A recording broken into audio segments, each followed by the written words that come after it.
Go ahead, Molly. Come on, you the DM. Oh, okay. I thought we were just going to go into the exposition. All right.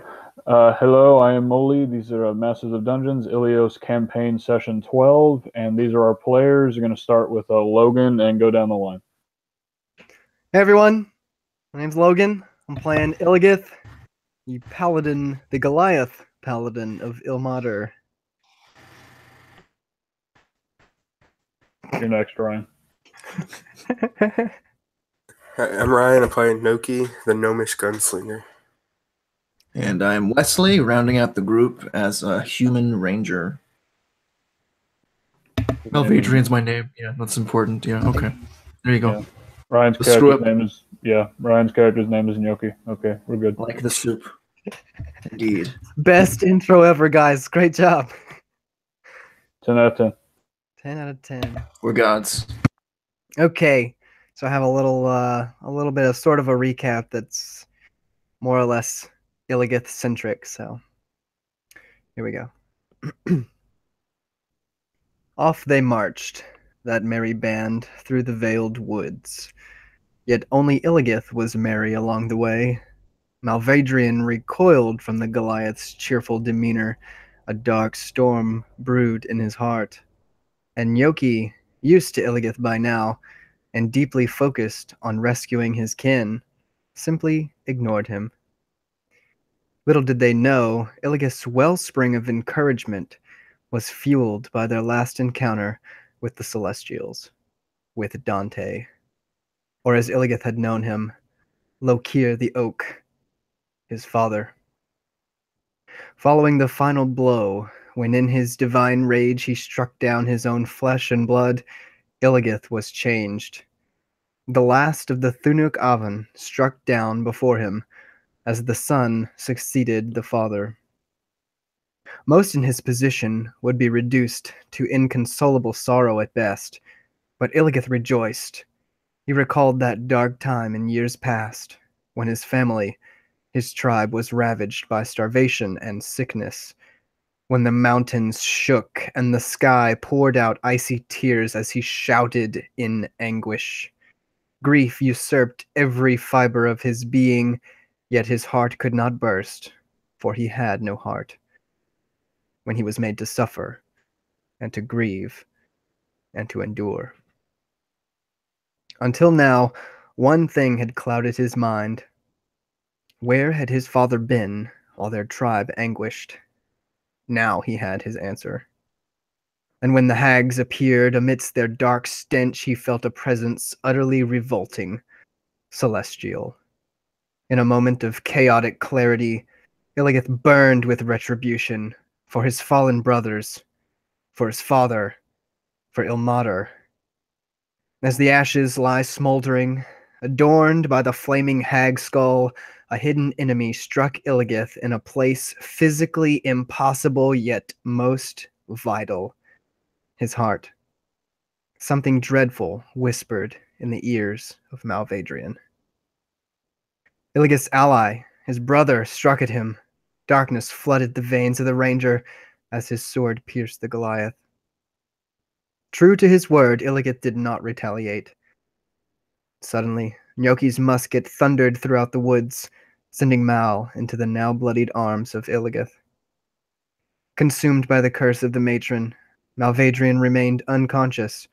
As the force moved to enclose both Gnocchi and Illigith, they carried Mal's body until they could go no further. Illigith shielded Malvadrian with his body as wicked vines encapsulated them. In a final moment of desperation, Illigith cried out for aid from the mighty Ilmater, beseeching the maimed god to take him and save Malvadrian. Answering the prayer of his faithful servant, Ilmater bestowed upon him a mighty tool of protection, a golden bulwark resembling the maw of a lion, a reflection of Illigith's title. Moreover, through the darkness, our heroes were rescued, not by powers divine, but by the friendly face of a bark-covered woodland spirit.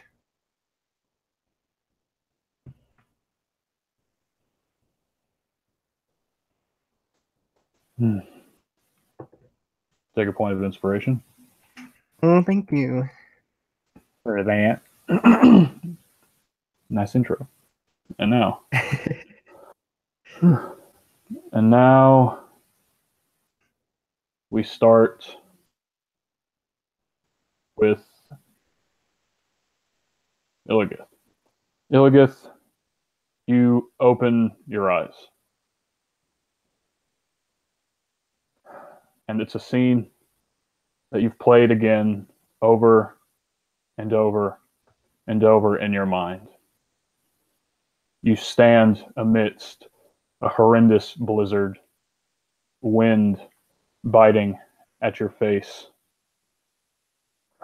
darkness ever present, and you stand at the bank of a pool of black water. It feels as if you are suffocating amidst the blizzard. You are in agony, the hole in your chest burning, a pain probably the worst you've ever felt. And then from behind the dark blizzard, you hear a voice. I see.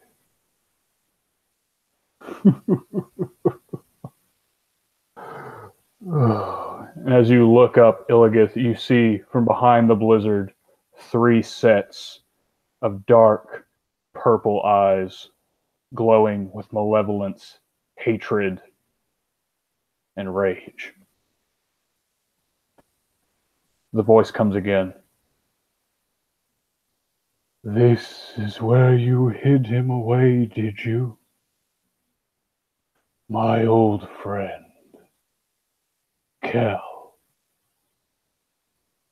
No. You go by Ilmater now, don't you? The blizzard rages even harder. Illios, you feel as if you were being forced to the ground on your knees from the pressure. This blizzard and the intensity of this voice is literally causing you to get on your knees. You look up in the water in front of you. You see 2 figures, 2 bodies floating in the black ichor that is the lake. You see the dead forms of Malvadrian von Silas and Yoki, their lifeless eyes staring at nothing. The voice comes again, and the world begins to shake. And it sounds as if multiple voices emanate from this, whatever this is. Worry not, vessel, for I have found you at last.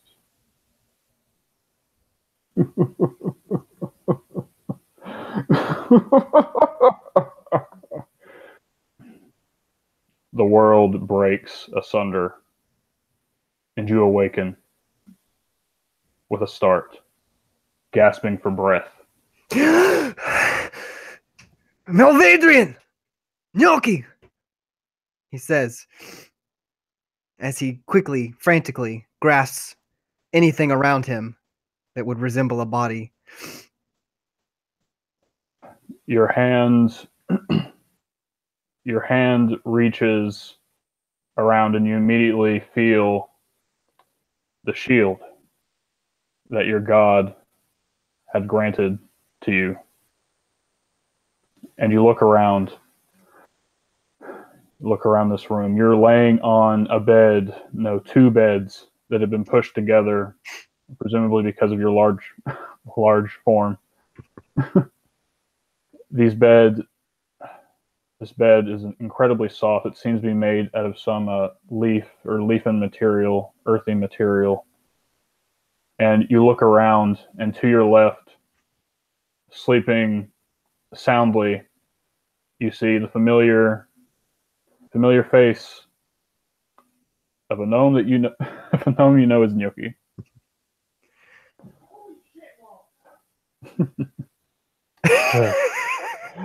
Hey, hello, friends. That is my guest star, my brother. All right.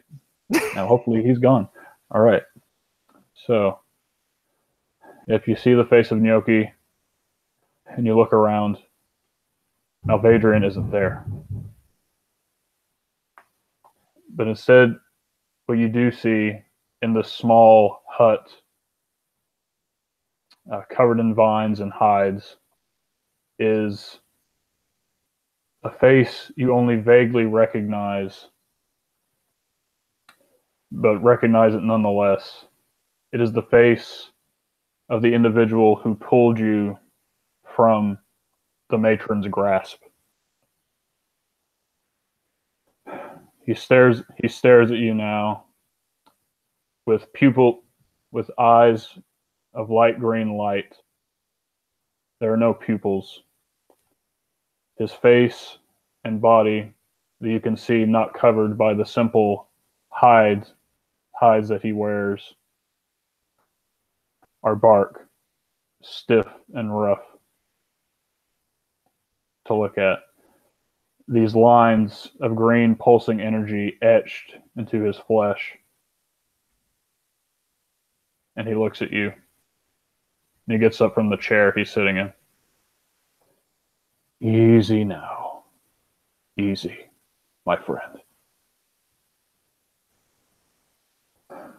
You're only just now waking up. And like if you were hurt badly. And if you look down, you see fresh bandages across your chest. On closer inspection, you can see the same on a Gnocchi.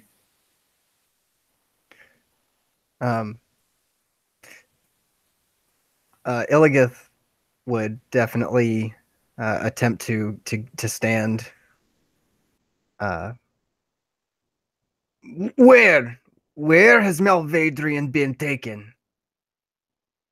And of course, as he tries to stand, he quickly falls back onto his buttocks. Yeah, and he would go over to you and put his hand on your shoulder, and to ease you kind of back down. He says, "The third. He was on when we found him. He was on the verge of death. Skin cracking, his wounds were like I'd never seen. We had to take him somewhere else to be healed, to be treated." And it's at this point, Gnocchi, that you begin to wake up as well, seeing that people are now talking rather loudly, and Illigith definitely made a loud outburst as he awoke. Startled awake by his friends, Nuki looks to see it's a familiar face of Illigath, and a face he hasn't seen in a while of the guy talking to Illigath. And he lays his head back down to let them finish the conversation. I can take you to him right now if you'd like. Illiot, releasing a deep breath. Please, please, my cousin, please take me to him. As he kind of indicates some familiarity to this creature, this person in front of him. Yeah. And he, or at the mention of a cousin, he would eye you almost like a curiously or quizzically. Like, Yes, it has been many, many years, eons, since we have interacted with your kind. Time has not been kind.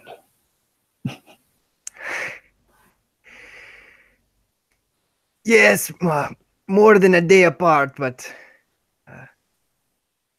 not any much further from one another. You are still like cousin to me. And so I trust you. But I must see Malvadrian as soon as possible. Gnocchi! Gnocchi, are you awake?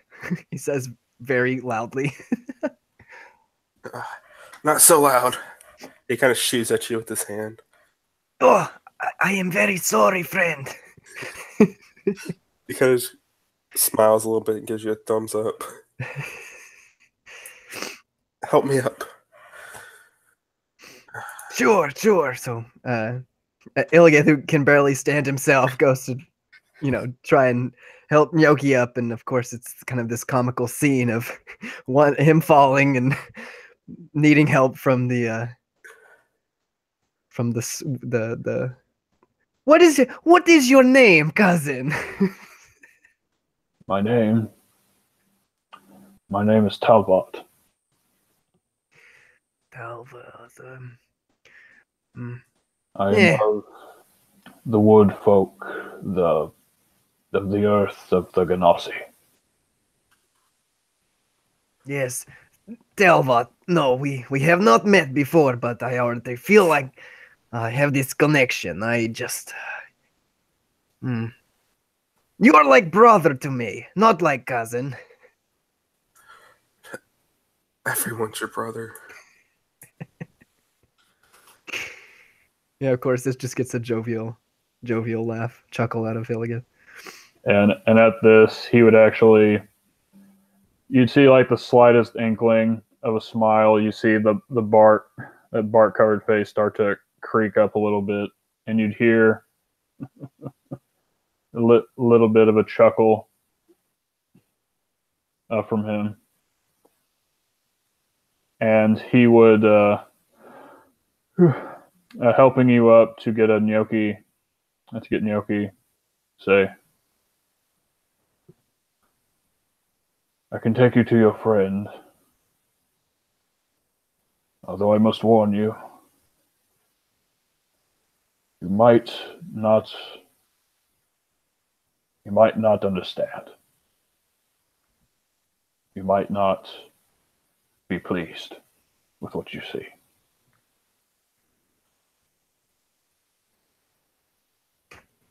I will reserve my judgments until I see him. But thank you for the warning. What he said. He nods. And he starts to walk out of this small hut they are in. They are in right now, and he beckons you all to follow him. It's as you walk out. Of course, Illigith requires a little assistance to get up, but he goes to grab his shield and place it on his back, and warmth he feels emanates from his shield, and he is calmed as he places it on his back, and he closes his eyes and smiles as if he is ready to proceed. All right. And you both walk out of the small hut they are in right now. And the scene you see before you is one of, well, beauty, almost.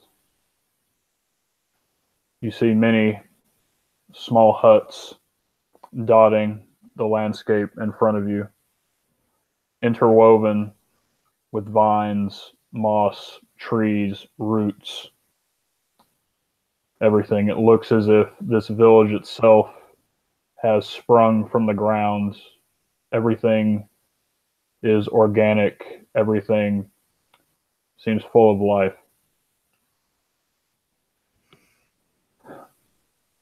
But you can all tell that there is something of an undertone of not melancholy, but this tension that just permeates the air.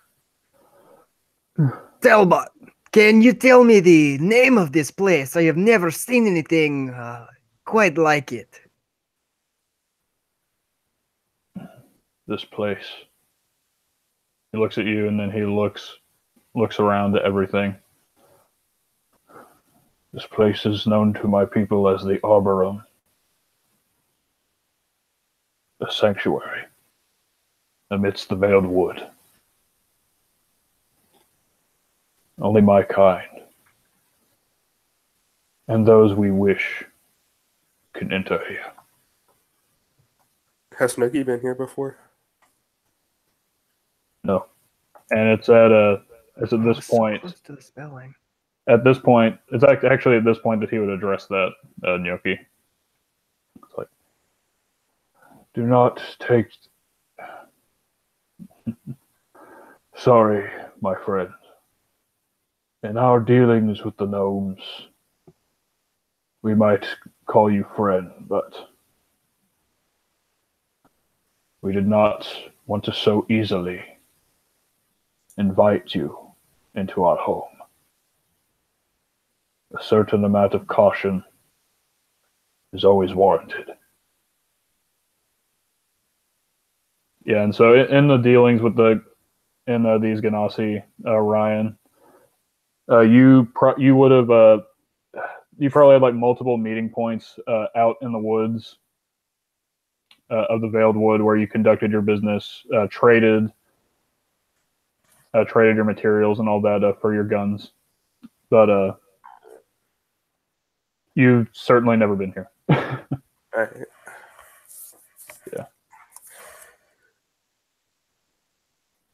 Do not worry about it, friend. We are new here. It's not easy to trust the new. Yes. Relatively new.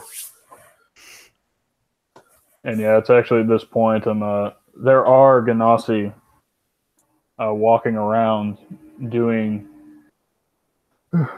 what seems to be day-to-day things. Maybe certain rituals. But like I said, there's that tension in the air. And you can see that spread amongst the people before you. All of them are looking at you as you both walk past. And they look at you as if you're outsiders. But the gazes don't give off an air of disgust or fear or suspicion. They really just give off this gaze of curiosity. Yeah, we're new here. Like, they don't see outsiders probably very often. It's not. And Whatever. yeah. And as you move forward, some people look over. Talbot gives them nods. They nod back and they go about their business. And as you're walking through this village, you would be taken to a bigger hut that he would, and these huts, these entrances to these are basically covered. Think of just like You know those entrances where there are like beads or something to like hang down? Think that, but with vines. Yeah. And you have to like pull them apart Yeah. to enter into these huts. And he gets to the entrance, and he turns back and looks both you Illigith and you Nyoki in the eye. He says, I say again, you might not understand what you're about to see. You might not be happy, confused. Are you ready?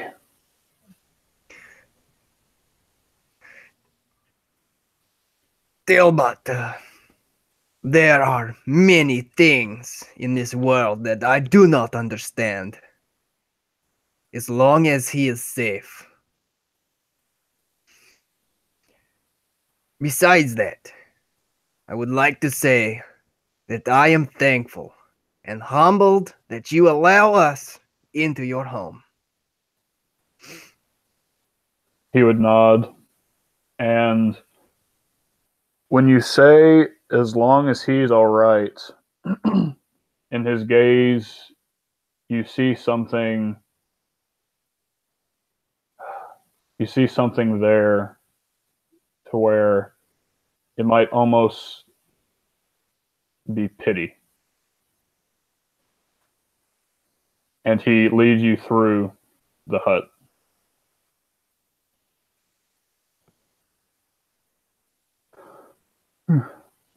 And before you, on a bed, lying there, you certainly see something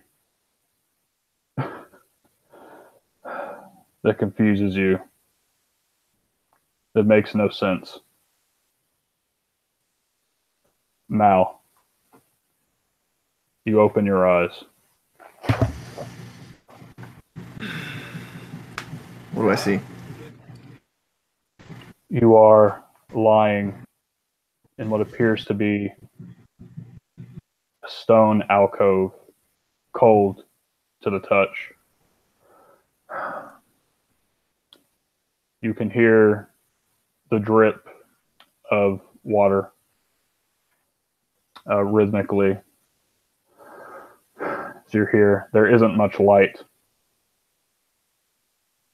and your eyes have to adjust. And you look around, and you're not alone in this room. You see, strapped to the wall, to the stone wall, by these black tendrils, these black vines, is a gnome. A gnome whose form you might vaguely recall. You saw him converse with Nyoki maybe one or two times while you were at the Silver Serpent's camp. You don't know his name, but you do recognize his face, even though half of it almost looks as if it's rotting, melting away, mottled. His once bright red hair is now dead, and he is bald on one side. He opens his eyes, and one eye is completely black, and the other, the black seems to be encroaching upon his other eye. And he opens his eyes warily and barely ekes out the words. Why are you here? Where is Nyoki all right? Mal kind of looks around the room, very much confused and vaguely remembering who this guy is, but something seems different, with just kind of, I don't know, like just how he feels is just clouded, almost like a black haze, and it's like he can only see like the 10 feet in front of him type of a. It's very weird and disorienting. He looks at the gnome. He's like, "You know Gnocchi?" "Oh, that's right. You're a serpent, aren't you?" And he looks as if he is straining to respond. And it looked almost as if he's straining to remember. Like he's fighting with himself. He says, "Yes. And you are the martyr." "So, what happened to you? Where do you know where we are?" We are.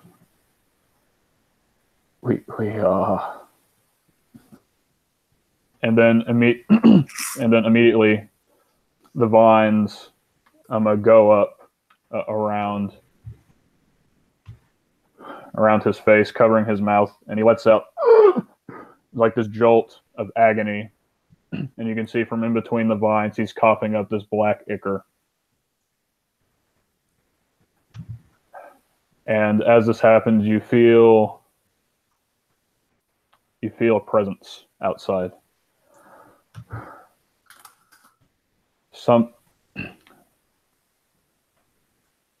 A woman walks into the alcove.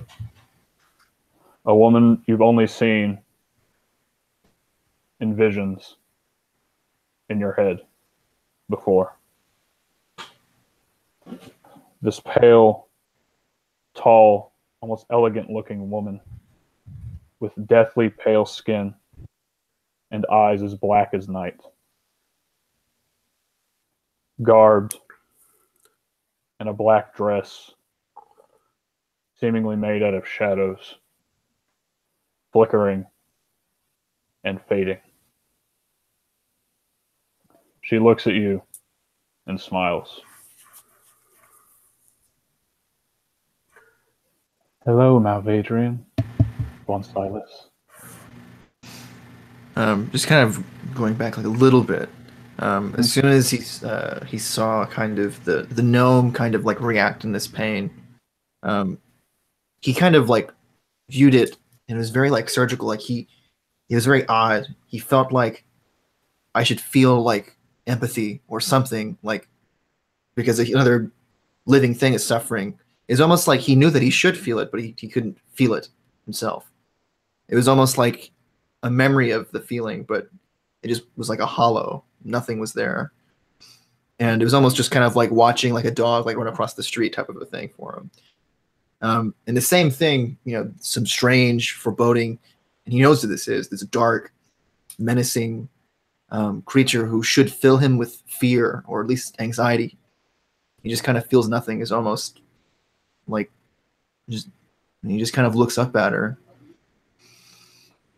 "Why am I here?"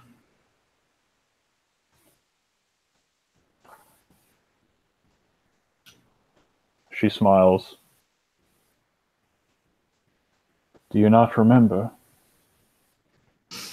He kind of tries to remember, and he sees these like bits kind of like flashing really fast in and out. And he tries to remember, but I remember darkness. And the last thing I remember seeing was Illigath. And he kind of like quizzically like kind of puts his head to the side. And then I stabbed him. Why did I stab him? And he kind of like, he knows he should feel like sadness, like, but he just feels confusion. He doesn't feel any of the emotions that would be associated with, stabbing a friend. And he's just kind of like, that's odd. And then And then it kind of clicks, and he looks at her. Oh, Who am I I? see. Alvadrian. He kind of looks, and you're the matron of this forest, aren't you? Ah, so you do remember. Yes, I am. And I brought you here because we have much work to do. Alvadrian von Silas. Work? What kind of work? She turns around and kind of looks back over her shoulder to you. Follow me, and I'll show you. Mal, before following, looks back to the gnome, who I still assume was kind of like writhing or just kind of uncomfortably shifting. And again, he kind of feels that hollow, I should feel something. And then he just turns around and walks away and follows her.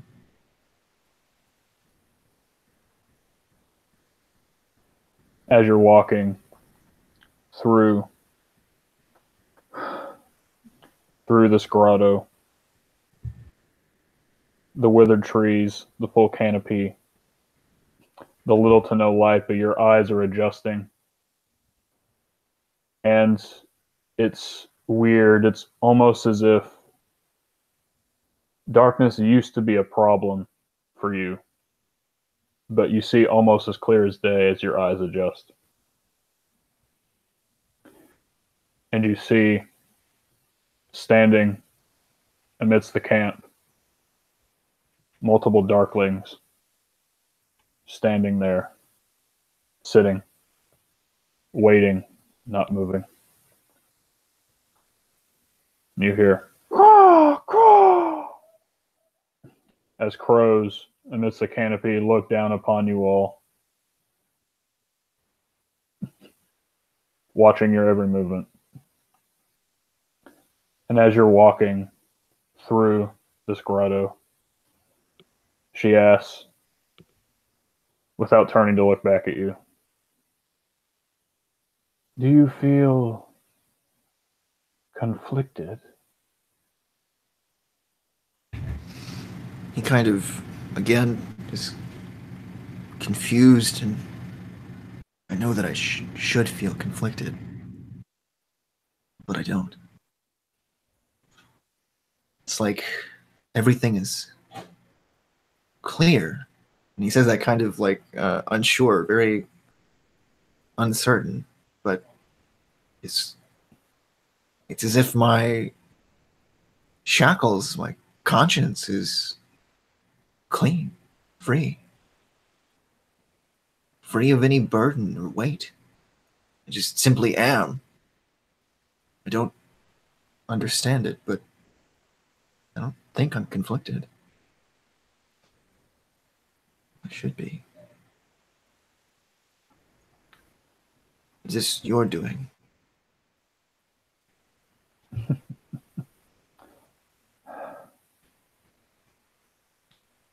Only partially. You had this darkness within you all along, after all. I just needed to do some persuasion.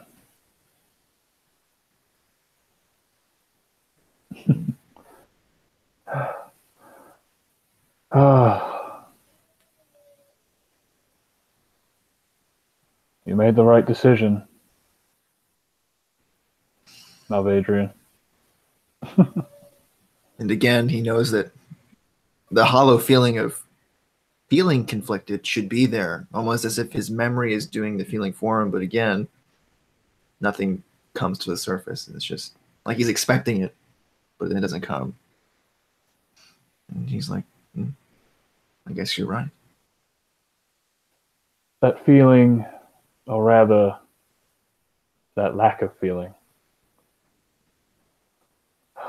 it's incredibly liberating, isn't it?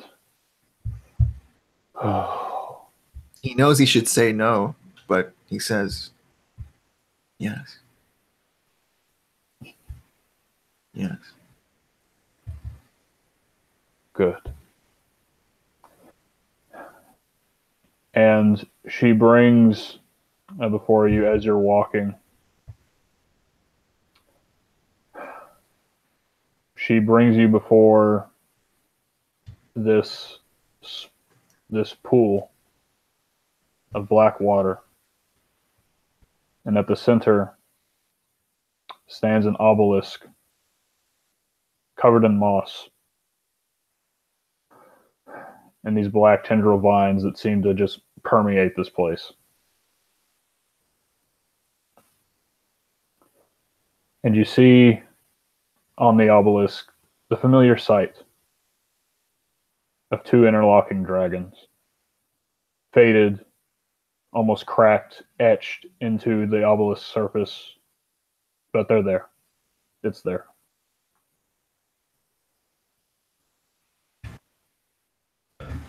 To clarify, the last time we saw the two interlocking dragons was at the I don't remember what to call it, but the underground place where we fought the Halcyon, the like temple-ish It was underground, whatever. also burned into the ground when we were like teleported, Yeah. and then it disappeared or something. Yeah, you all, or yeah, that was the last time you saw it, like or like in a solid, like a physical form, like etched into something, like carved, or in a but technically the last time you saw it when Dalton teleported away, Okay. and the and that same mark was burned into the ground before it faded. So upon seeing that, where his hollow feelings before, again he felt that expecting anger, and this time just a little bit pokes through. Like imagine like a pinprick against this like giant. We'll just do a vine wall since we're doing all this nature crap, and it just kind of this little pinprick just pokes through for a second, and the vines just kind of shoot it back out the other side. And he kind of like shudders, but then he's back to this symbol. Why is it here of all places? What does it mean? Have you not seen a gateway before? Not like this. I've seen men transport themselves with this symbol behind, leaving its mark behind them. But I've never seen, well, once before, but is this used as some gate? You said the gateway. Where does it go to? She looks back at you, or looks down at you, and smiles with those piercing black eyes. To another world, another time, another space, different from our own.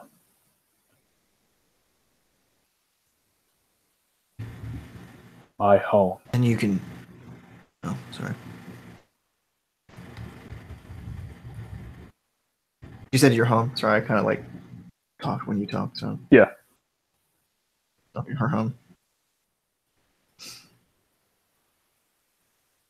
So why do Celestials have access to your home?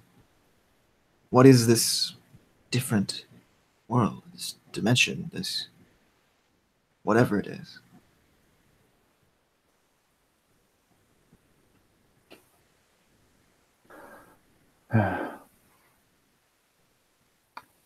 To be honest,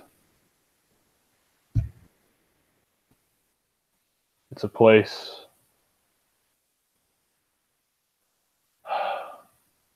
of vast wonder. A place where my dominion was all but assured. Or at least it should have been. And I'm going to take it back. And you're going to help me. Let me guess. The Celestials took what was yours and burned it to the ground. And it's at this point you see the smallest bit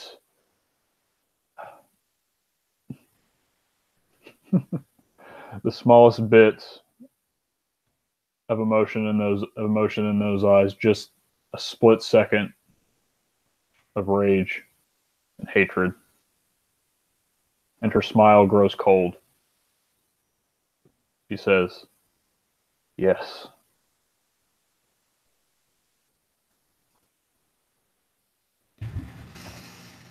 And one of those fools. You go for it. Nope, mine's like an ending thing. It's Oh. like a one line. It's you do you. It's a one-liner. All right. Oh yeah, it's epic.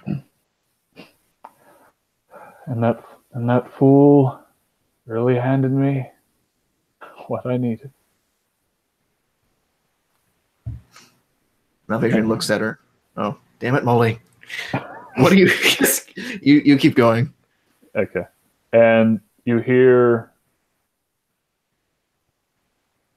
the clattering of chains and the sound of teeth.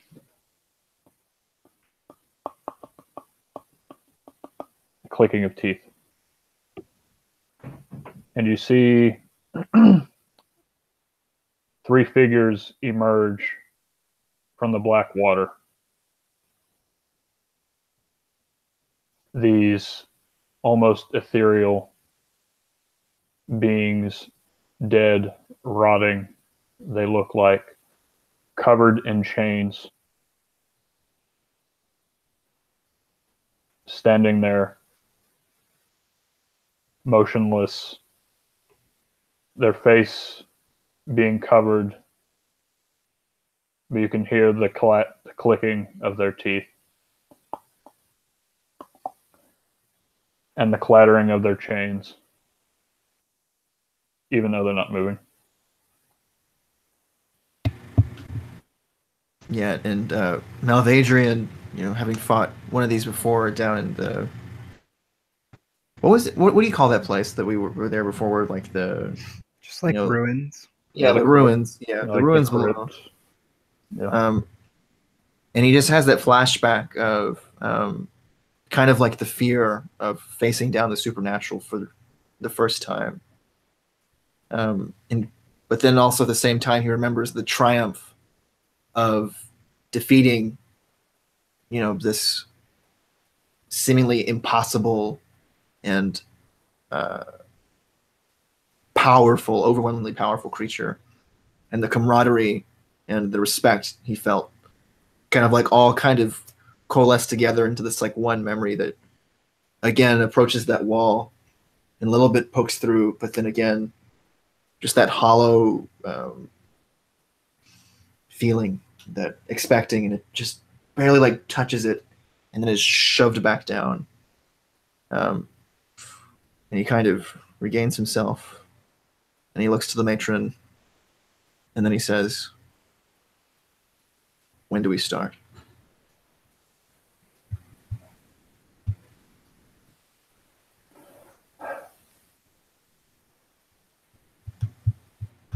And as soon as you say that,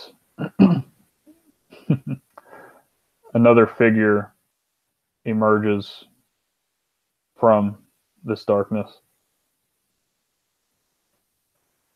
It's another gnome, but this time, this one you've interacted with before, almost directly. You met him a couple days back, and you see the vibrant blue beard and mustache and the goggles atop his head, but his eyes are stained black.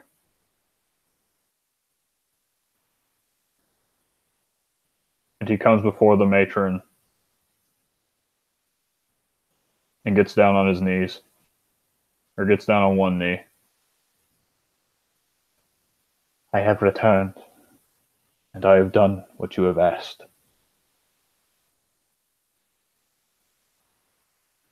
O matron, my matron.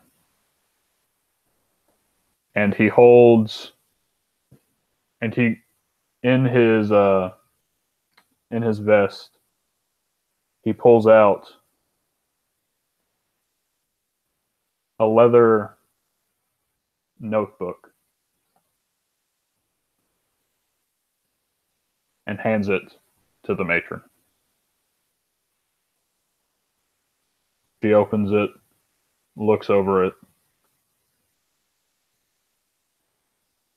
then closes it.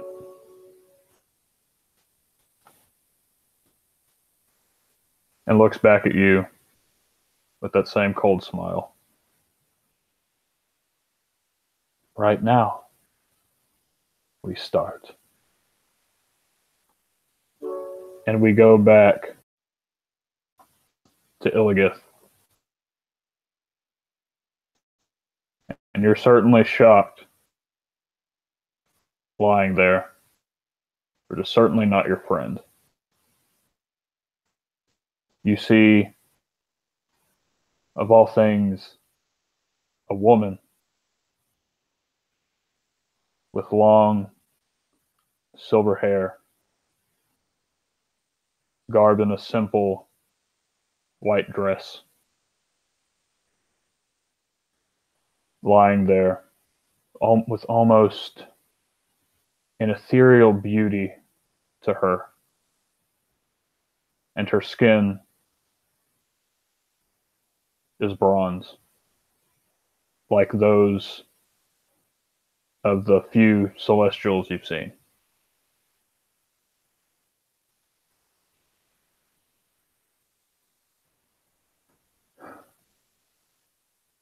Yes, you are seeing this, both Nyoki and... Okay.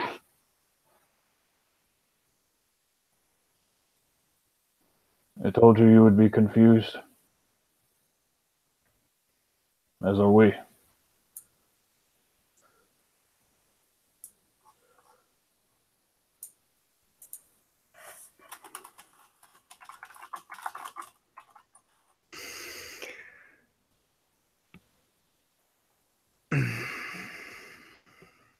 Illios, I'm dying. I know it. I already thought about it, Ryan. I already thought about it.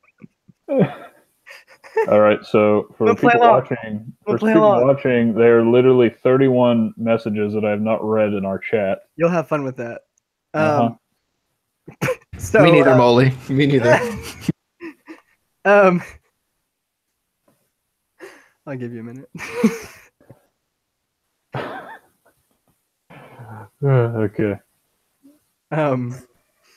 Illios, clearly shocked.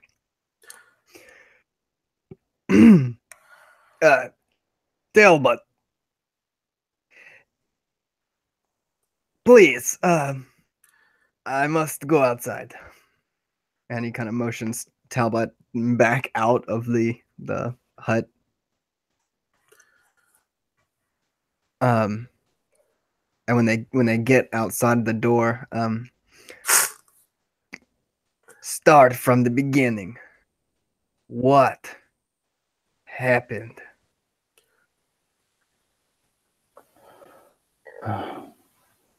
When we took him from your grasp, he was... Oh no, he's saying him. He means to say him. I know. That's why I typed it. Yeah. When we took him from your grasp, he was an amalgamation. His skin hard, blackened to the touch, cracked. with this rippling purple energy.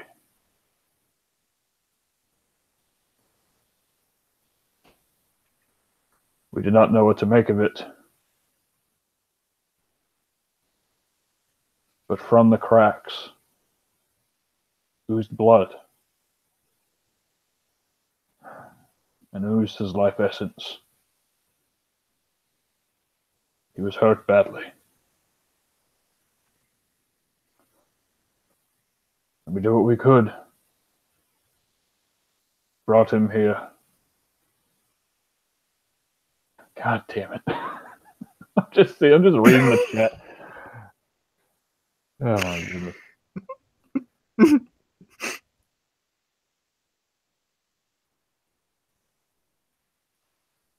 And at one point, when we had stabilized him, the shell started to crack.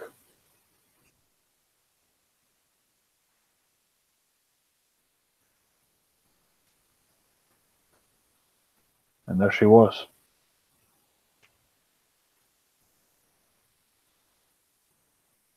A being like I haven't seen before. But if you're asking me for what happened, I don't understand either. I don't know who that woman is, what she is, or what happened. And yes, I'm gonna have to copy this chat and put it in like a note file or something just to go back and like have this archive. I'm dying. I can't help it. Okay. All right. I see.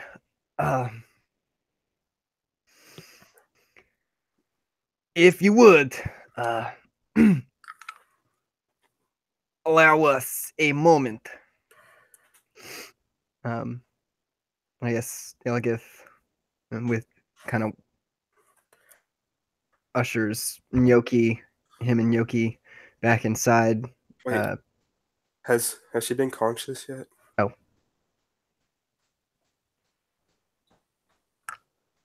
She is stirred. She is not yet awoken.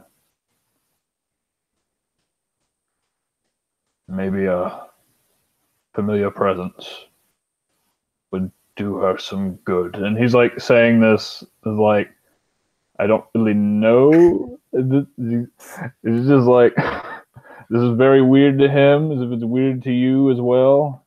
And from the looks on your faces, he can tell that you have no idea what the F is going on either. And so he's like, yeah, go on.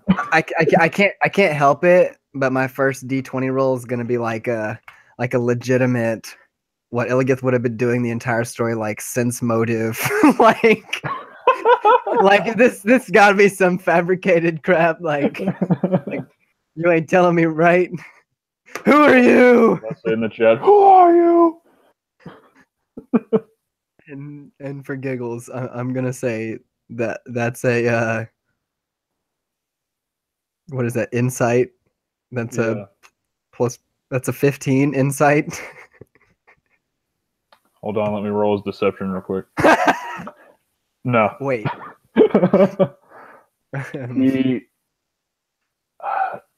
Through it, you'd think it'd be hard to read a humanoid like with the face of like what this guy has with this hard, rigid exterior, dark exterior. But when you look at him, you can easily surmise that he is just as confused as you. Of course.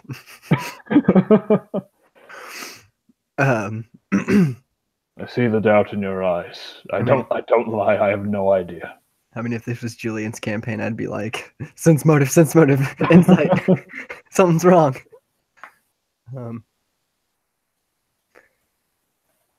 Okay. We will, he says unassuredly, unassuredly, get to the bottom of this. Please do.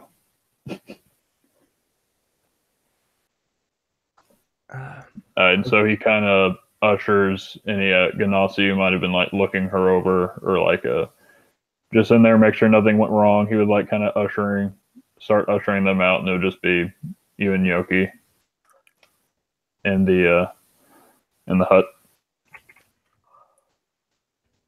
Thought about it as soon as I said it, but you know. Okay. Yeah.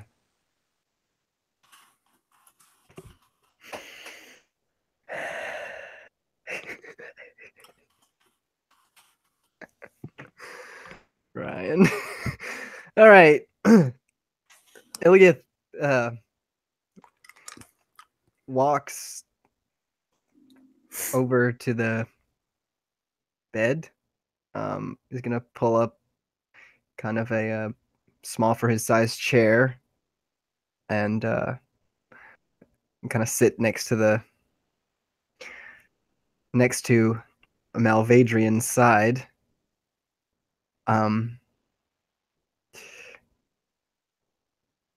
And this really like awkward fashion, Illios says,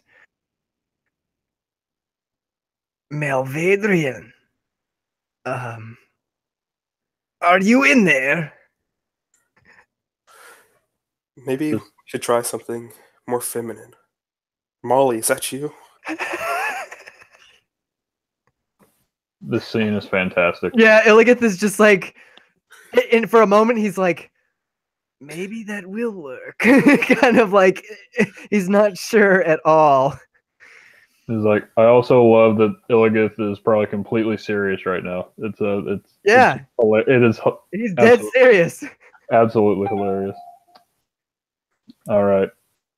As he kind of like, pokes at the body in front of him slowly. You awaken.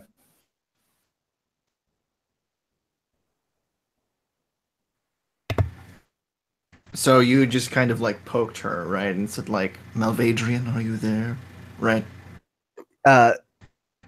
Malvadrian, So are you in there? So like as you say the word Malvadrian, you kind of get this like stirring, this kind of like muttering. And she kind of like starts to like, and she opens her eyes with this, and she starts like shouting out like it sounds like gibberish to you. You have no idea what she's saying. She's like, and she looks at you, and she looks at Yoki, and her eyes are like kind of like wide and like pupils dilated, and she's like, exactly like Illios' eyes. And how do you react to this? Wide eyes. So, as Illios went to poke you, Noki would kind of get a little too close to your face to look you over. And when you kind of jump up and breathe in air, he jumps back with you. And he comes back in slower. Who are you? And she kind of calms down. Mal, is he still alive? No. And she kind of like looks down. And you said that her hands were like kind of ethereal, Molly. Like, or is it like corporal? Like, if she touches it, is it like go through, or Yeah. So there's like this ethereal quality like around you, but when you touch something, you have that sense of touch. Okay. It's just electrons, man. Yep. And she kind of. Go ahead. Oh, you go ahead. Oh no, Illios. I mean, you say this like in the common tongue after speaking in this weird whatever, and Illios is like from wide-eyed to like very discerning. Alive. What do you mean, is Malvadrian alive?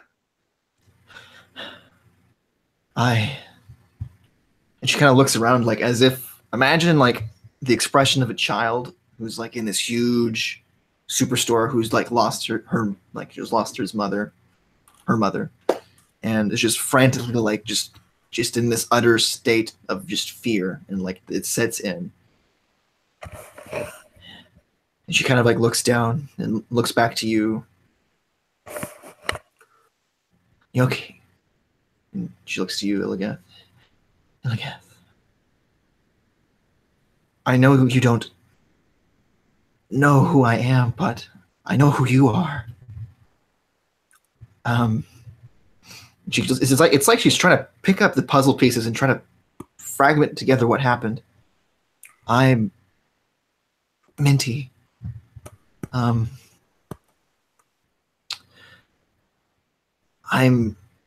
She kind of like fumbles for words.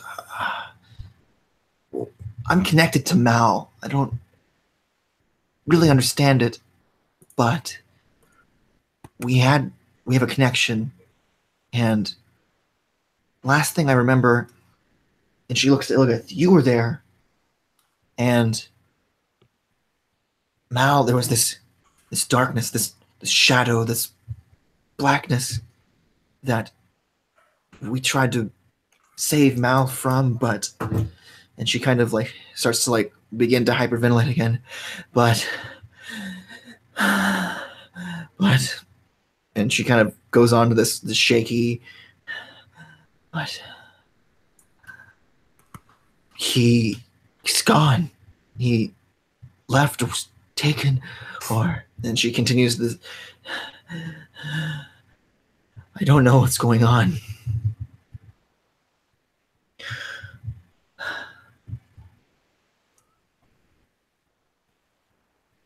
Hell yeah, that's what I look like, bitches.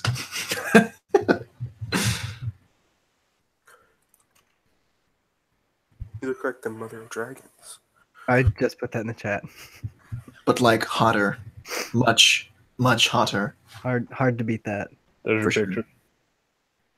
Yeah, so you are now Daenerys, by the way. Okay. Fair point.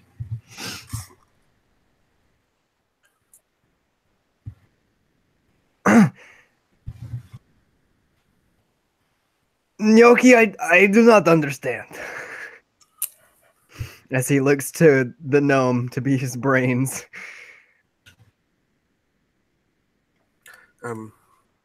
It would appear Minty. Sorry.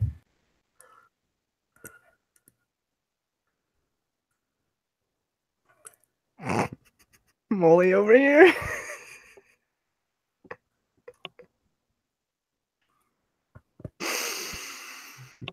I can't even right now.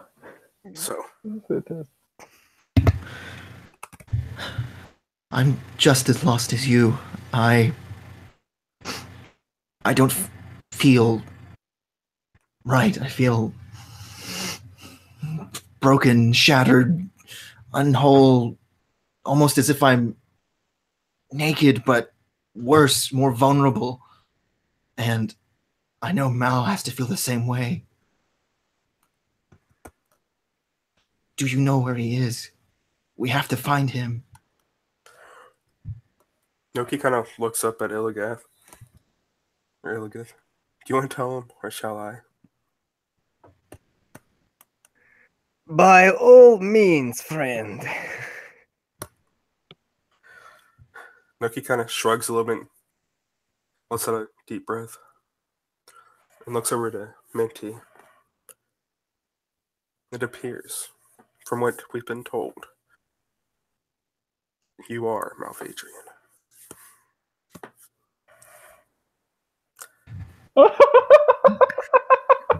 And she kind of like looks at you like a dog, like that hears a weird sound and just kind of looks.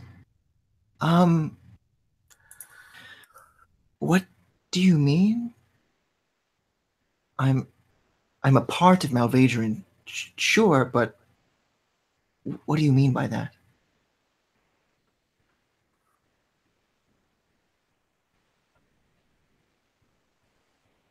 Um,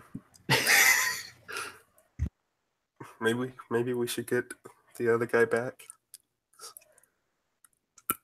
Um, It was said that when we were rescued, that a shell cracked open on Malvadrian, and now you are here, and he is not. what they do with the shell? A shell? Like an egg-shell?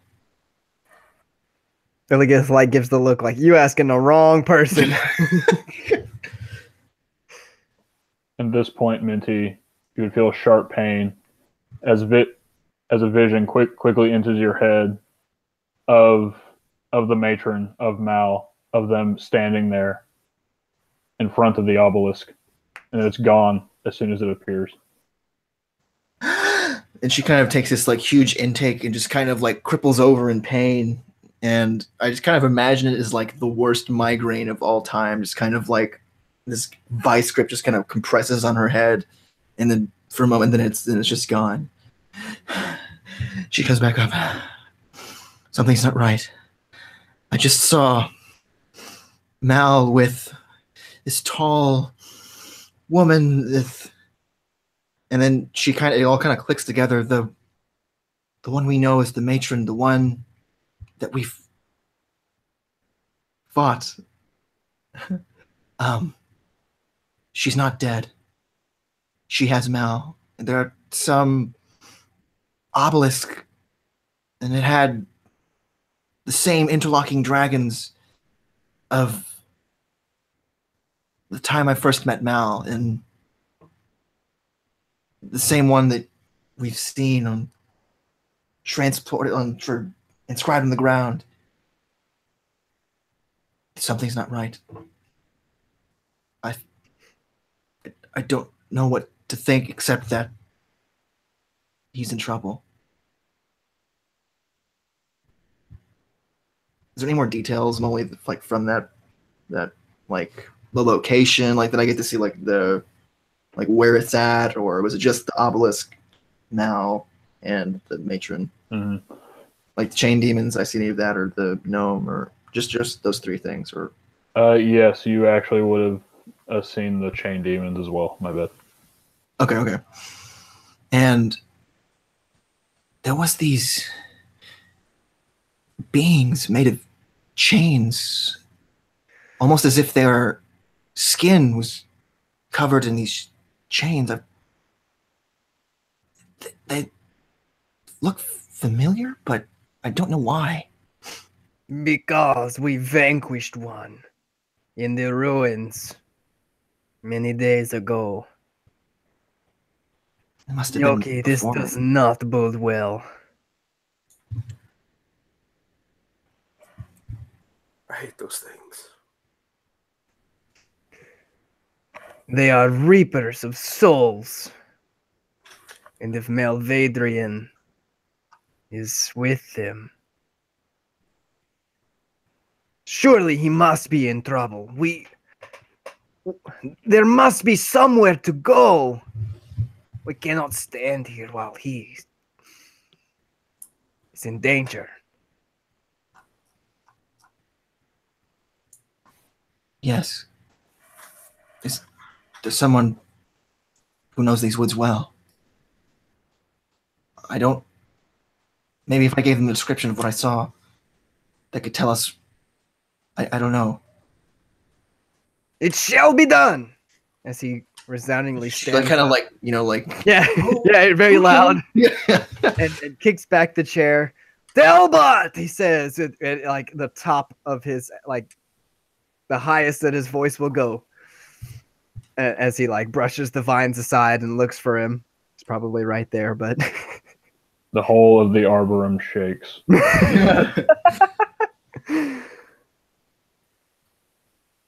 Yes, my friend.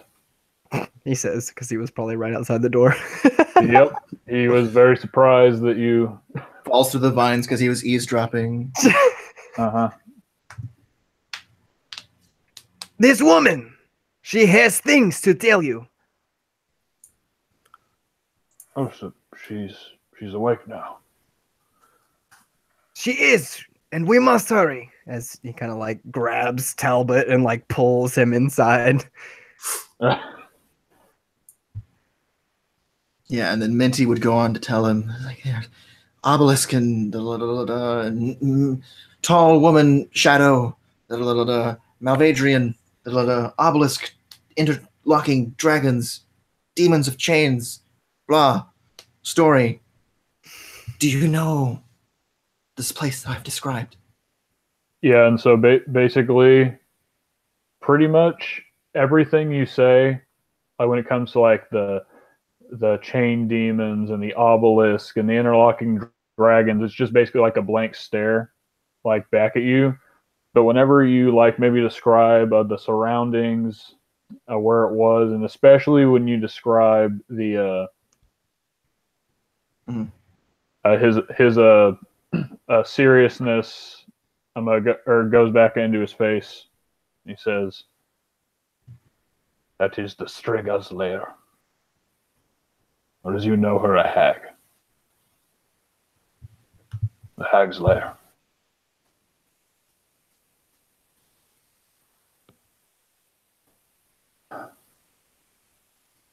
I think, honestly, friends, I myself do not know where to go from here. But there might be someone who does. Please, you must hurry.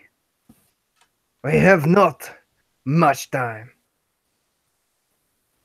Of course. And he, or actually before that, he wanted to speak with you all once everyone awoke.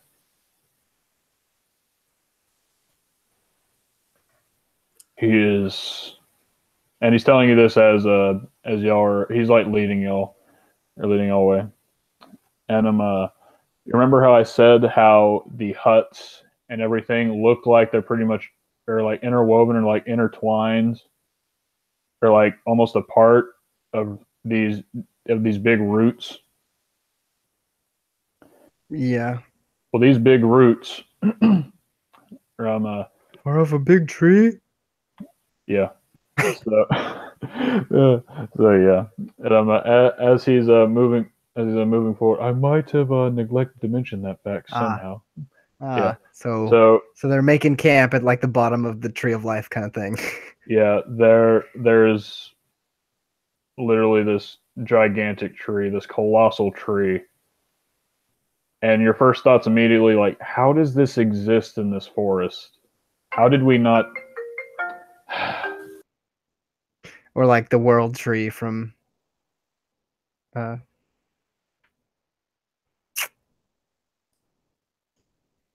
Warcraft. I'm gonna go to the restroom real quick. I'll be right back.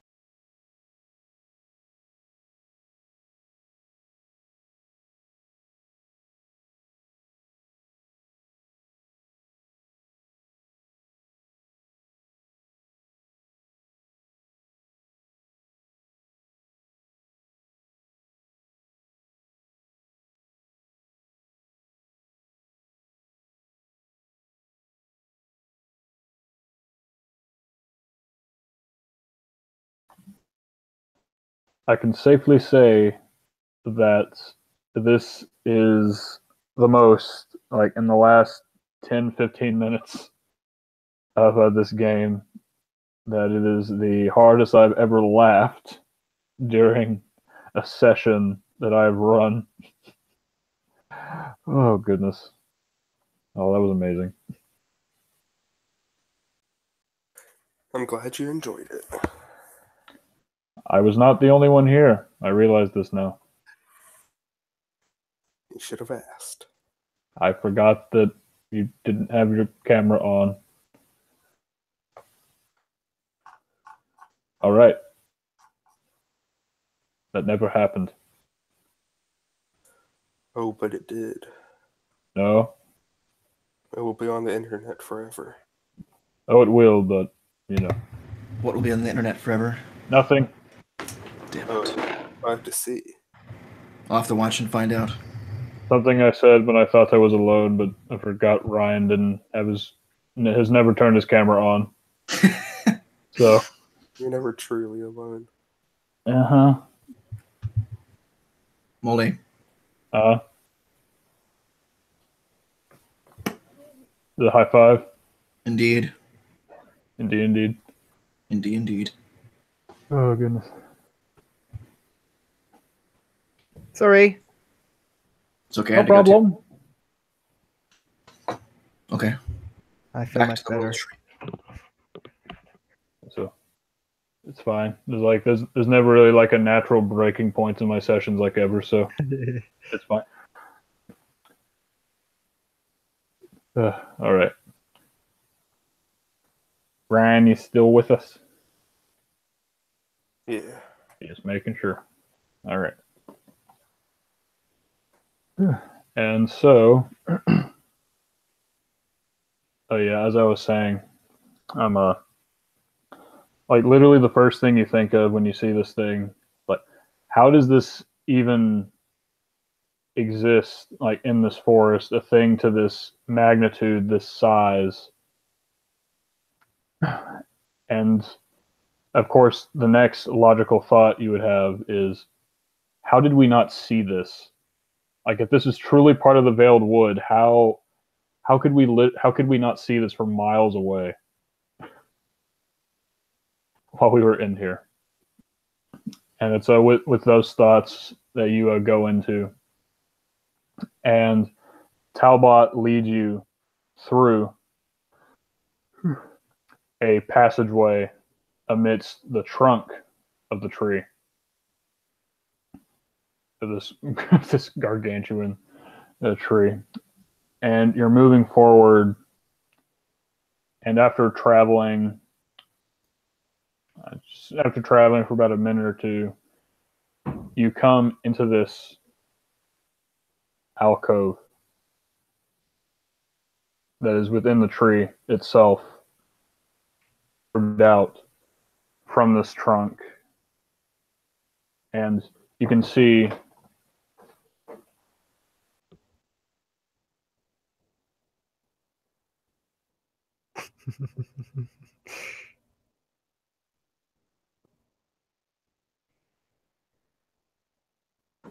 sorry about that, my dad came in. All right. And from here, from in this alcove, yeah, right.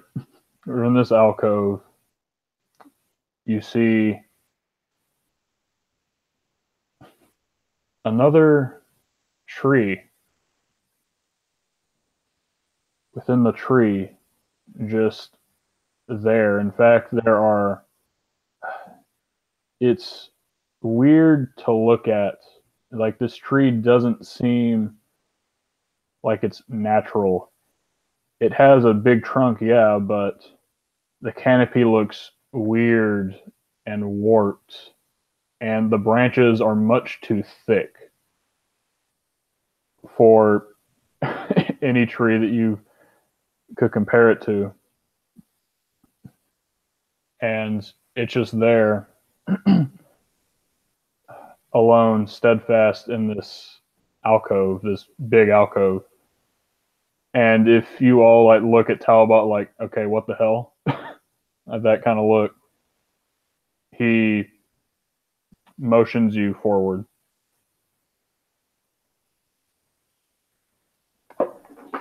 As I switch the page of my notes.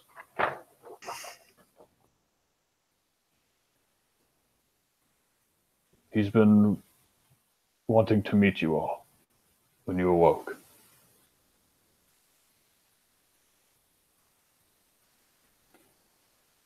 And when you three presumably move forward, at a Talbot's behest, the tree begins to move, and you see a face begin to appear within the woods. You see limbs begin to form as branches contort into arms and legs.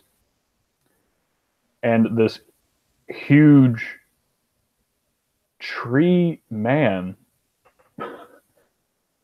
looking being looks down at all of you, and he's just sitting there crouched.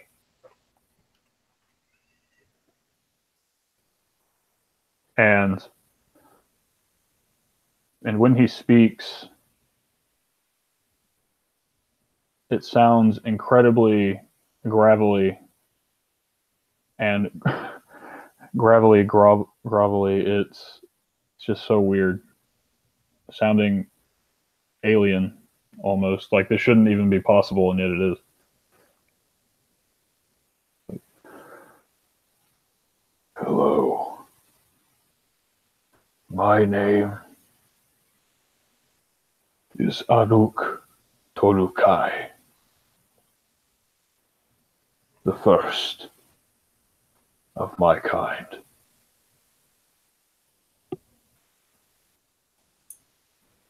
I have been expecting. And then he looks at Minty and like does this little like this weird head swivel, but he's a tree, and like these leaves kind of like shake free of him. And also it should also be noted that he has like this huge beard that almost looks like it's just intertwined, vines, leaves, and moss and whatnot.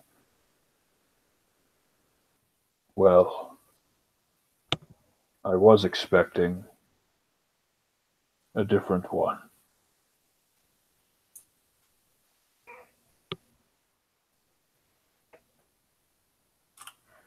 Noki looks at the two other members. Us too.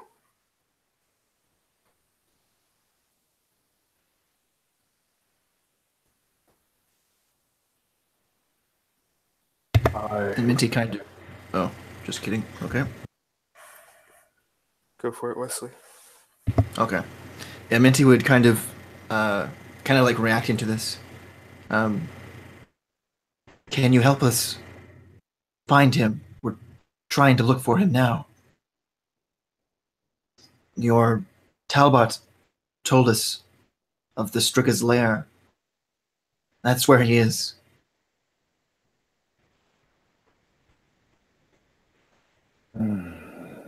Can you help us? Please. I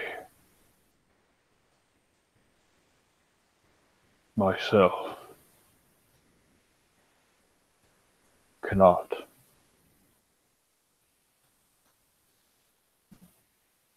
But the world, the very earth, should provide an answer. But before that, please introduce yourselves. I have seen you in my visions, my dreams, in my slumber. But I wish to hear your names and voices for myself.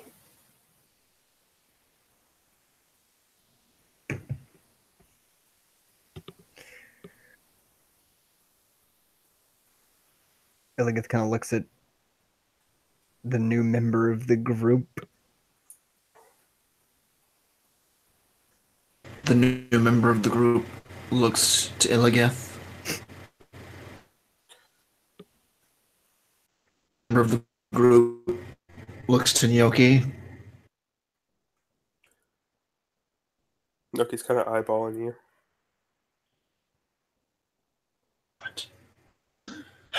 She looks at the tree man, and she kind of like, I am Minty.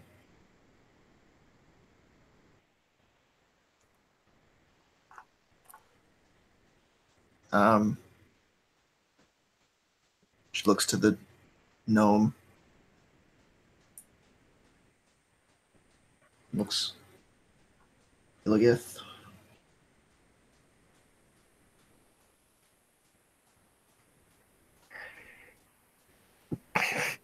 Well, he's waiting. All you said was your name. What else do you want? He said, tell me your names. We don't know anything else about you.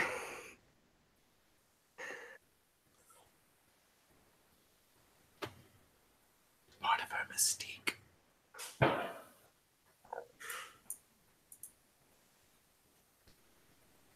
I mean, Molly, did he ask for anything besides my name? No, he just introduced yourself. Yeah, he just said, tell me your name. Oh. Yeah. Okay. Tell me your story.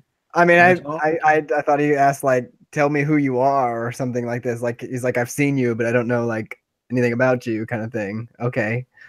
I am Illios, chosen of Ilmater.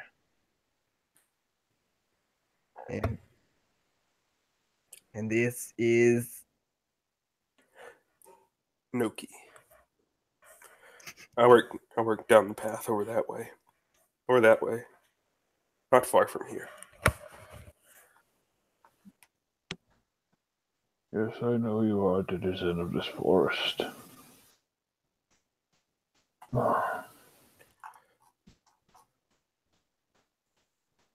And he looks up around the room and then back at you all. Like, can you hear it? Can you hear the world tearing itself asunder?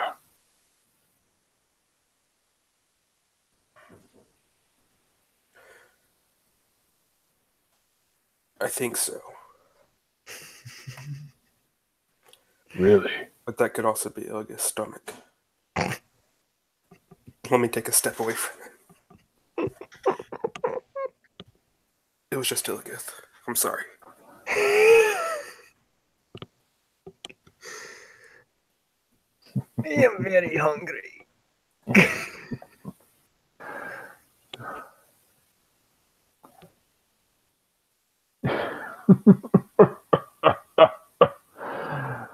Oh.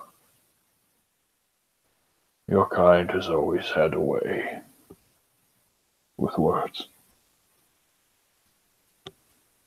and jokes, like you call them.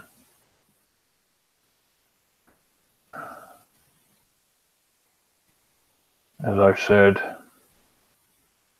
I've seen you three in visions, in dreams. These are not good dreams, visions. Multiple contusions, preparations, and the fabric, the flow of life, of the earth, are all around us. The natural order has been upset by these beings. I believe you call them celestials.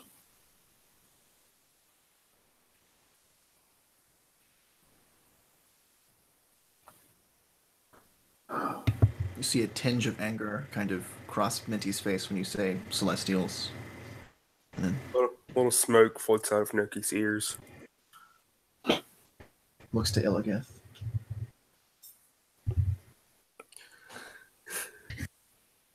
Do my words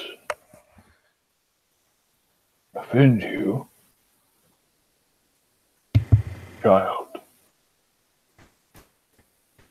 And she says, she kind of like is like a little bit embarrassed, kind of like flustered. And she's like, "No, I, for some reason, I find myself agreeing with you. I don't really know why. Like a natural, I don't know."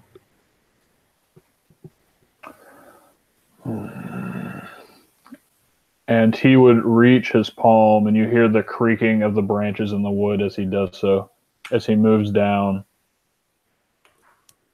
and puts it right beside you, Minty, in front of you. She kind of recoils backward, like startled. Touch my palm, child. She kind of like hesitantly. Oh, sorry. I wish to know you. Okay.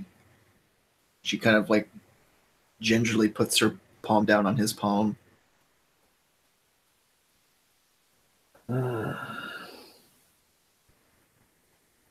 You are connected with the third. I can feel it. The soul torn by loss and suffering, permeated by hatred.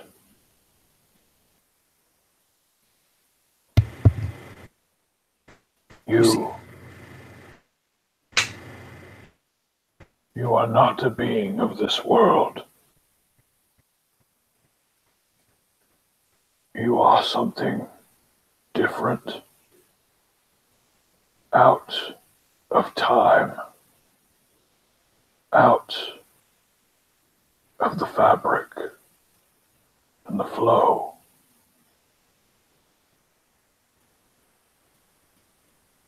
I have been around almost since the beginning of everything. And you are a new sight.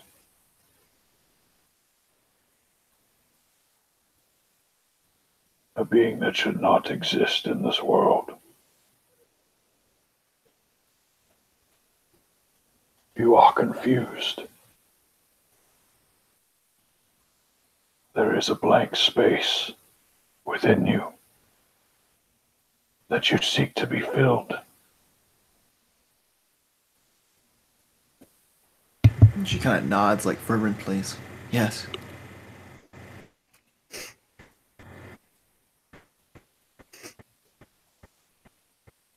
I'm sorry, child. I do not know why you are here. All I know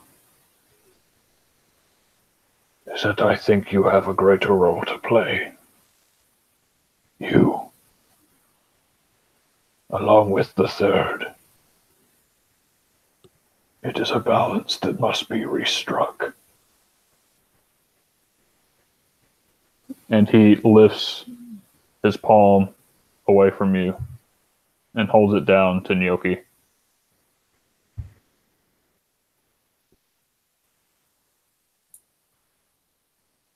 No, he'd copy the same motion Manti made, placing his hand into the trees.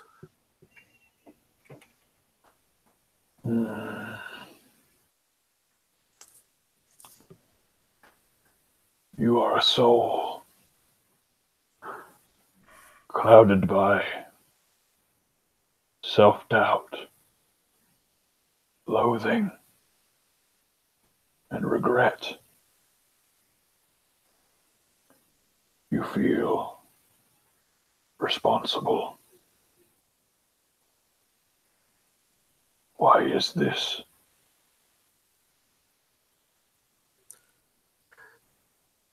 I do not feel responsible. I know I am.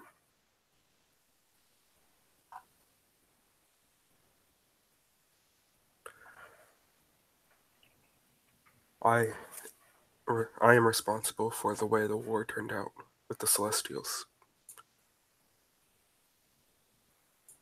Had I been willing to make the sacrifice, as so many others did, it would have turned out completely different. Your words say one thing, and yet your heart says another.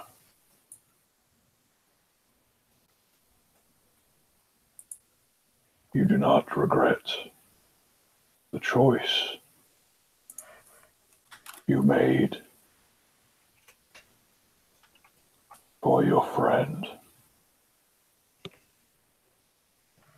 You just regret the consequences. You did not wish to see your friend die.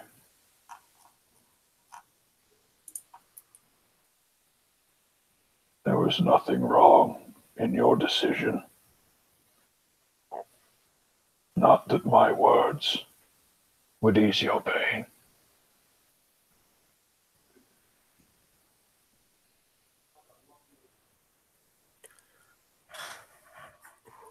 What do we do now?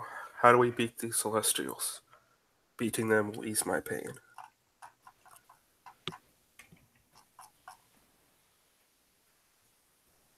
And he stares down at you, almost looking quizzical.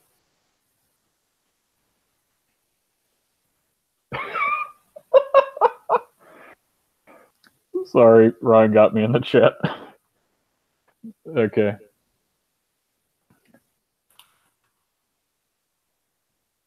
And in response to what you said, there is but one more I must know. And he moves his palm to you, Illios. How big is his palm? A lot bigger than yours. That's not why I was asking. How big is his palm? Okay. I mean, this is a very large being.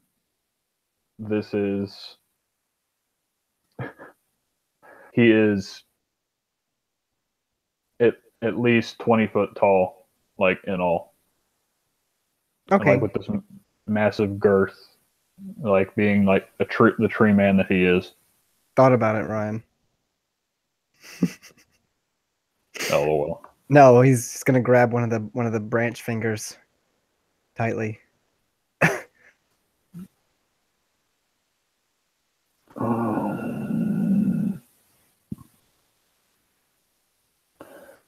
You.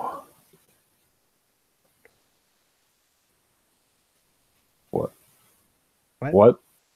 I said a little branch finger. Oh. I was like, what is he doing? Okay. I'm sorry. You are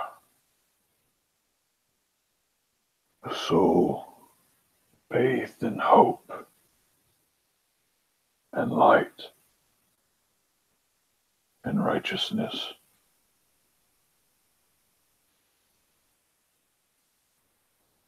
And within you I sense another presence. A presence also not of this world.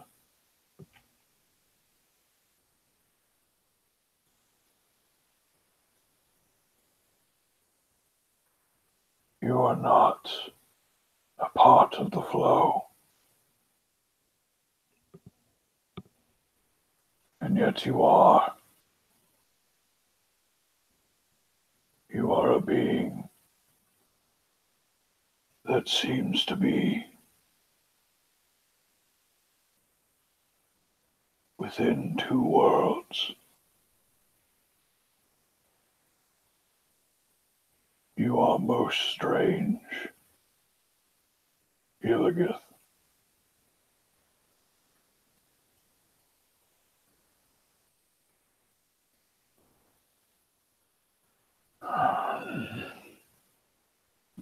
And he would take his palm away unless you had something to say or to what he was saying.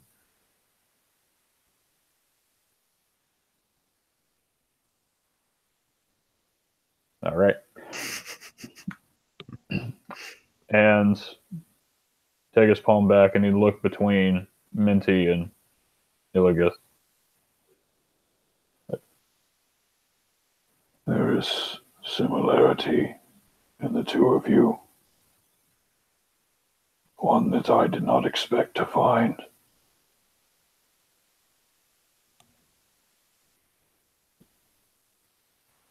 She is a being of another world, and you, a being of two.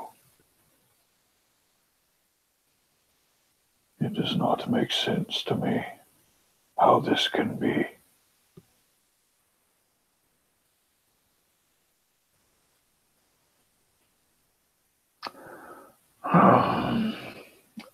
And he would sit down and crouch. And he would put his hand upon the ground and lay it there.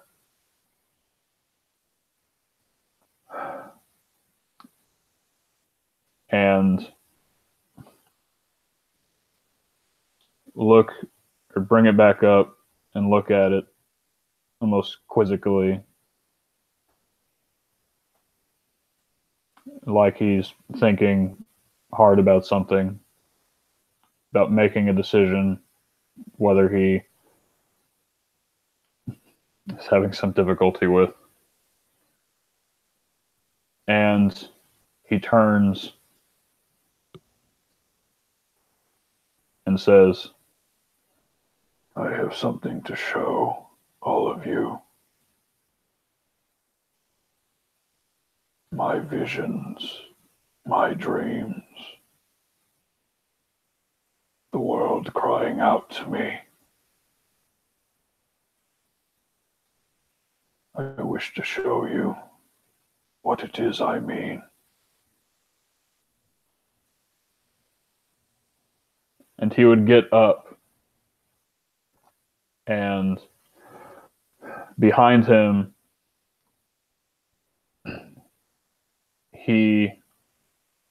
behind him, you see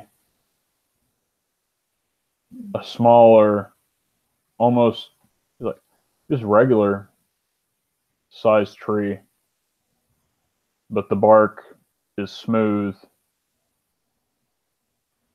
and it looks out of place amidst everything else here in this alcove in the arboretum. It looks almost alien,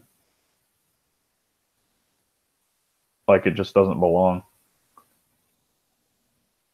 And he beckons you all forward to this tree behind him as he makes way for all three of you.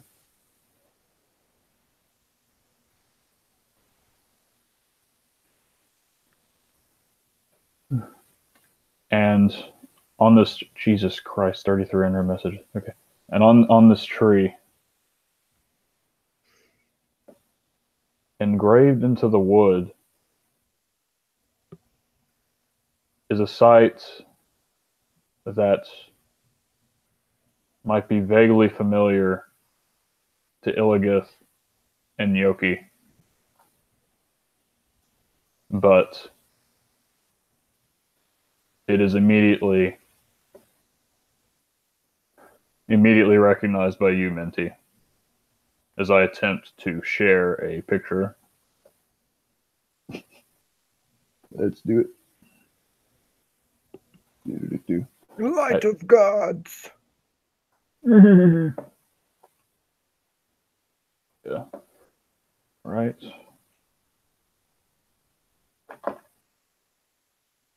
The infinite void that is reality. Right. Light of gods. Minty recognized this as the symbol of the White Lighters.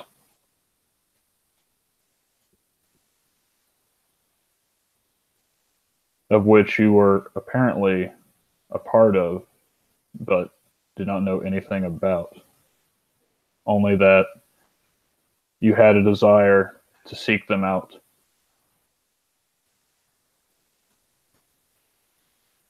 It's a burning desire that you need them. They have to be found in order to quell whatever it is that's happening in this world. Rip Ryan. Upon seeing that symbol, that instant recognition, do you know the White Lighters? Are you one of them? What is this? What does this mean?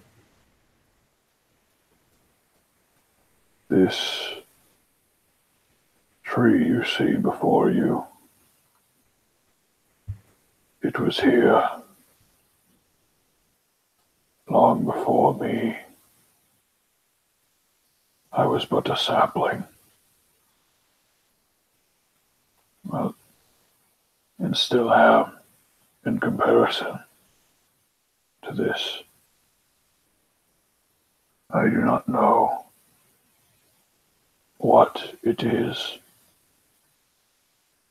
what this symbol represents.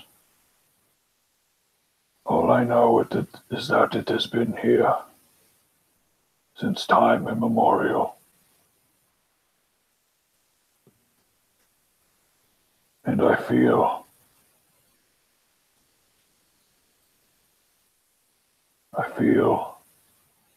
as if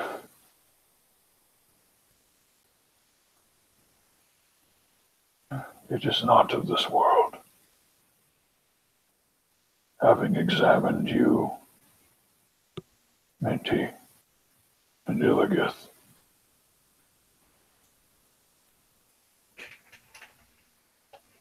go forward, all of you, and place your hand upon the bark.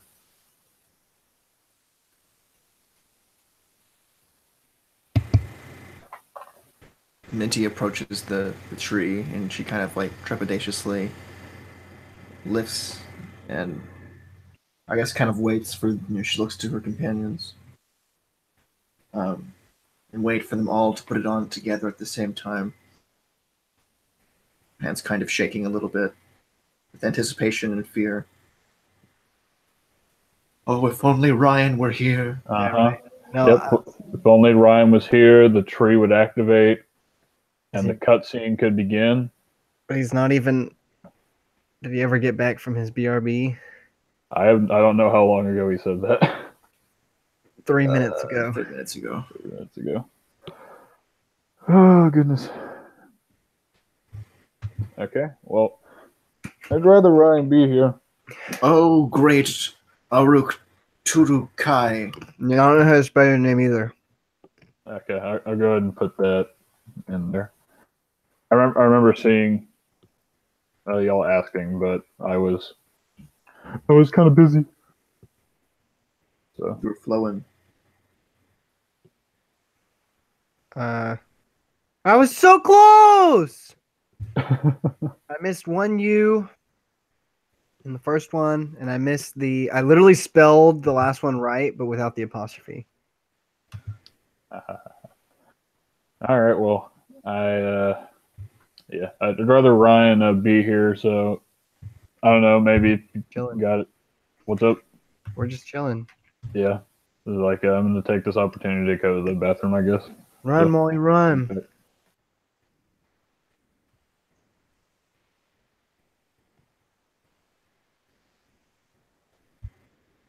Wow, so sex change, huh?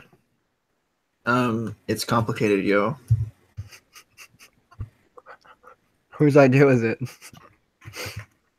It's complicated, yo. You don't know what's going on. I don't know what's going on. Molly doesn't know what's going on. And Ryan sure as hell doesn't know what's going on. I don't know. Ryan was the secret agent all along. Now it's your turn. Yoki's probably still like a secret agent for something else. Like he's not actually from the Gnome Guild. He's from like some like Sijic order or something. He was actually some construct made years ago to keep the world safe. It's been searching for meaning. No, they actually killed the real Gnocchi after they used him for the gun knowledge. Oh yeah. And he's being occupied by some demon who occupies his shell. And then his shell will break, and then we'll have a female demon, and then Illigith will. I love that exchange.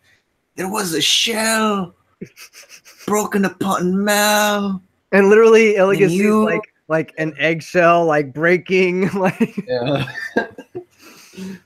You're asking the wrong person. Hey man, you gotta play Age Intelligence. Yeah, no, I loved Molly like breaking after Ryan like said, I forget what Ryan said, but he said that you're Mal, and then Molly's like just starts busting out laughing because it's kind of what he said, but technically not what he said. It was really funny. I'm sorry. The funniest thing that has been said tonight was. That was just Illigath's stomach. No, in the chat. I love that. This is some 2018 stuff. Oh, that was so funny. That's what started it all. That was so great.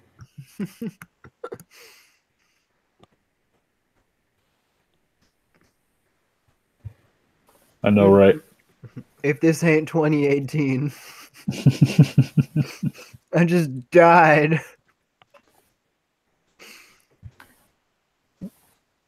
Ryan clutch with the picture of a Hequist.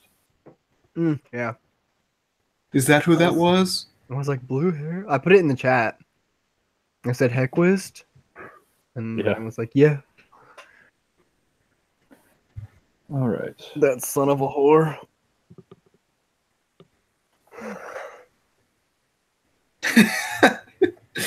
I'm going back and rereading the comments, and oh my god, they're so great. I'll go ahead and do that too. Go back to the beginning.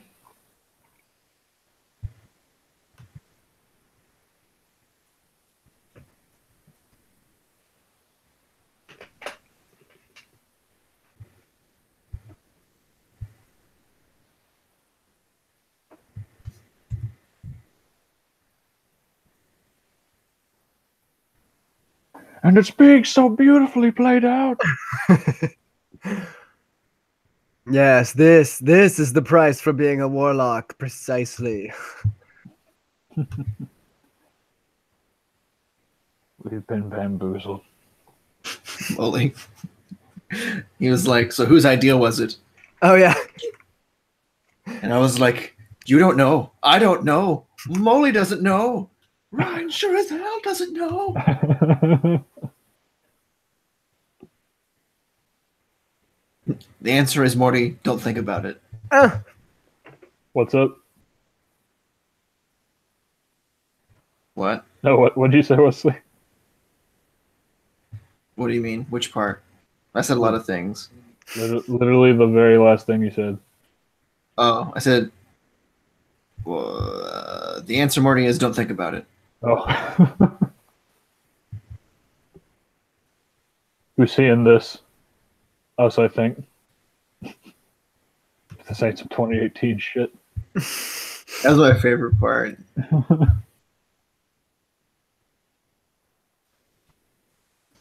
Going back and filling in my notes with Ryan's character names because I forgot what they were called.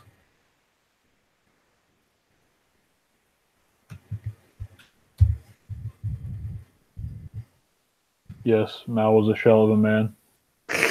Shell of a man.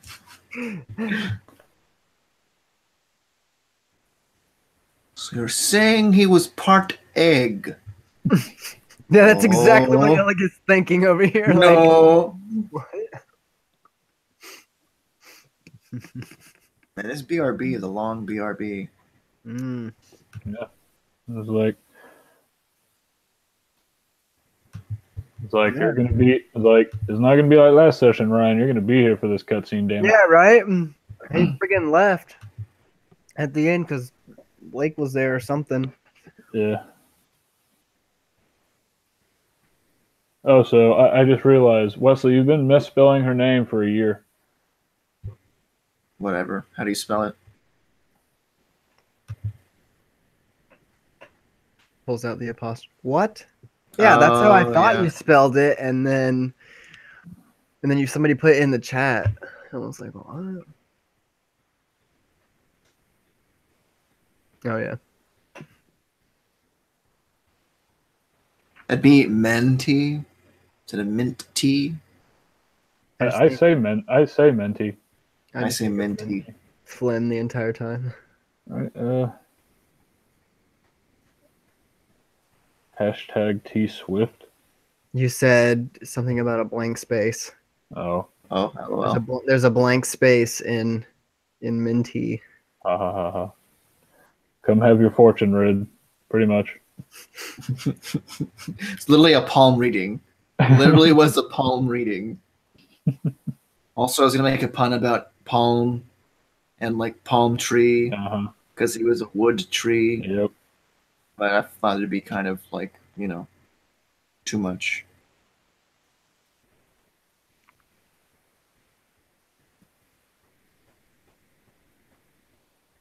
Yeah, Illigith was kind of like, "Aw, you have a duality about you.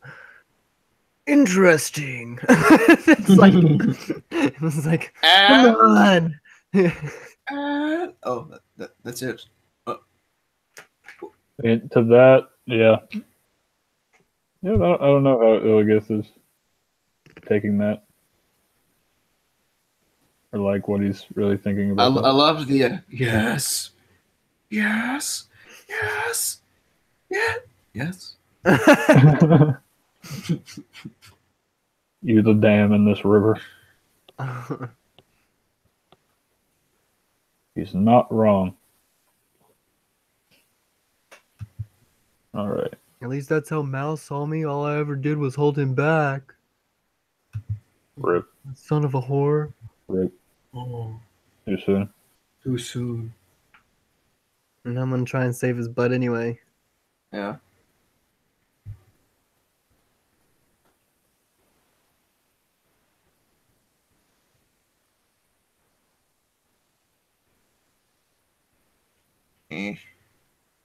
Ran, Oh my god. ran. I'm gonna call him. I know, I was just reaching for my phone.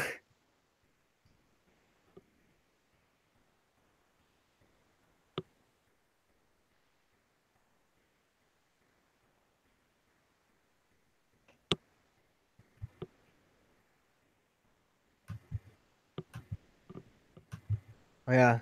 I like how Illigith got to have his nightmare. That was pretty dope. I like that. Yeah. The two lifeless eyes. Well, two pairs of lifeless eyes. And also the six-eyed purple. Yeah, the three pairs of eyes, Whatever it purple is. eyes or something. Oh, this is where you hid the vessel or something. Yeah, I'm like, what? Good. Don't good me.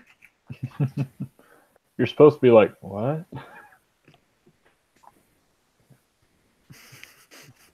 And he cuts the heart of his mother out. The flaming skulls of our enemies. Oh, yes. Do you like that? I did like And that. atop the ashes. What is the weapon of your god? The flaming skulls of our enemies. Oh. You sure it's not like an axe or Not quite what What alignment did you say your god was again? It's complicated, okay? There is no alignment. It is divine justice. But it flaming skulls? Oh, a few seconds. Hey, no, Justice. overkill. It is justice. Why don't you ask Anders about that? Oh, jeez. That's some 2018 shit right there. Yeah. It's time. Mm-hmm. Yeah, I think my next character will be a tranquil. Oh, that would be interesting. You won't. Yes. Quite. Hey! Hey! Hey, it's Ryan. Right. Hi. Hope it was worth it. All right, Ryan. So this is us.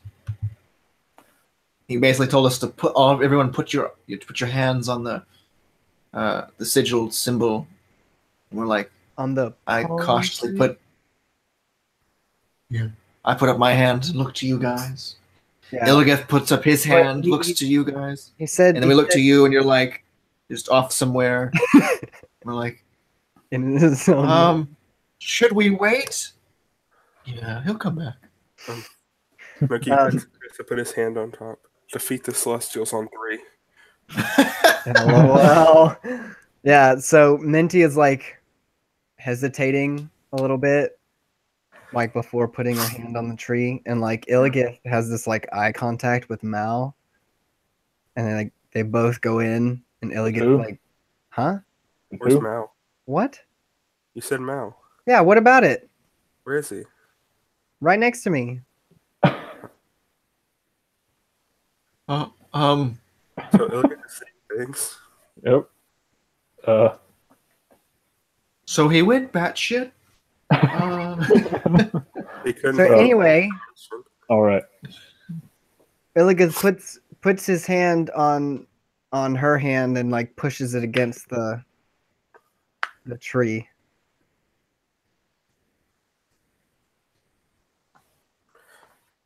Noki would follow. And a small hand. Yes. It's a very chubby hand. Great. Yes. Oh man. All right. And then I know not, but you will see.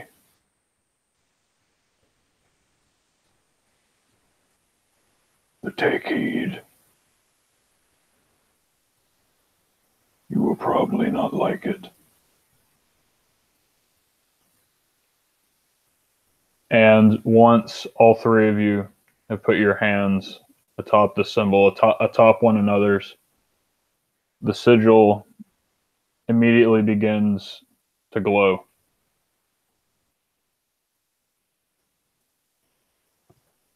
And all three of you aren't in the chamber anymore. You all three are standing amidst the countryside of Fahrenheim, watching an army of celestial soldiers, both alive and dead, march across the land.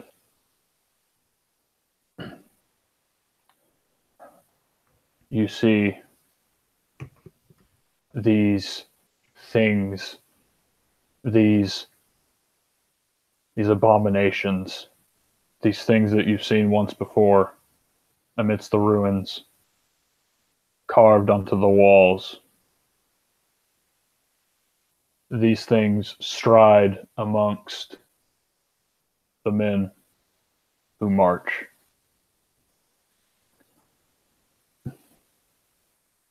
And then you watch the world crumble away. You watch as it is torn asunder by divine fire, celestial fire. As everything that you've ever known is burned to the ground and destroyed.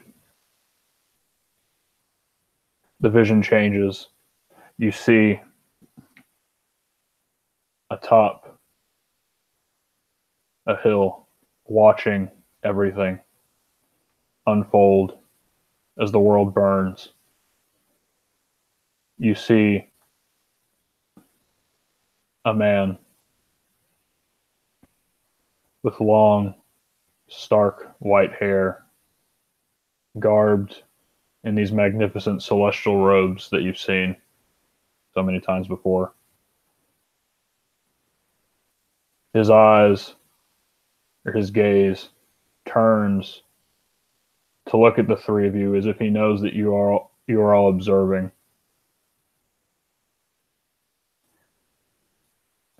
And his eyes glow purple and smiles.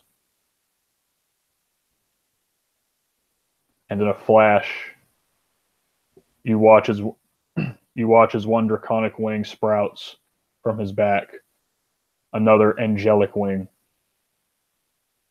sprouting from the other side, and half of his face transforms into one of these draconic abominations, and he grins at you. And in another flash, you're somewhere else. You see immediately in front of you a lake underground, being softly lit, faintly lit by something, you don't know what.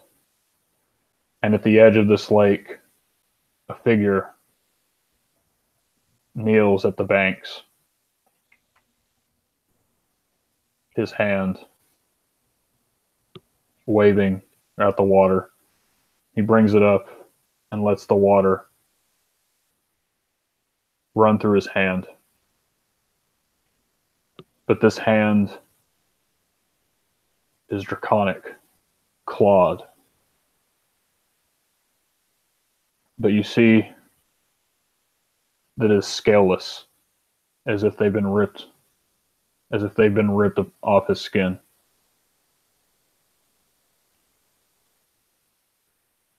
It changes once again, and you see a golden palace amidst a stream, a bridge of what seems of pure light. And this place glows with a celestial radiance, an angelic radiance that you have never seen the likes of before.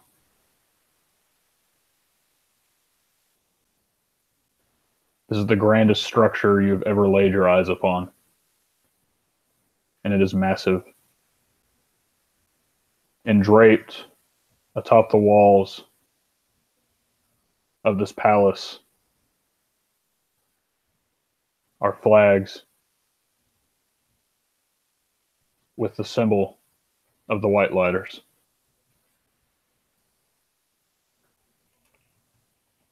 And then it changes again to the same palace, wrecked and ruined. The flags torn apart, the building ripped asunder. As darkness floods your vision, and the palace falls into an abyss below. And you're all falling. Falling. Falling. Falling. Falling. Falling. Falling. Falling. Falling. And you think you're going to fall forever. But then all of a sudden you're snapped out of it. And once again you're in front of the tree. Back in reality.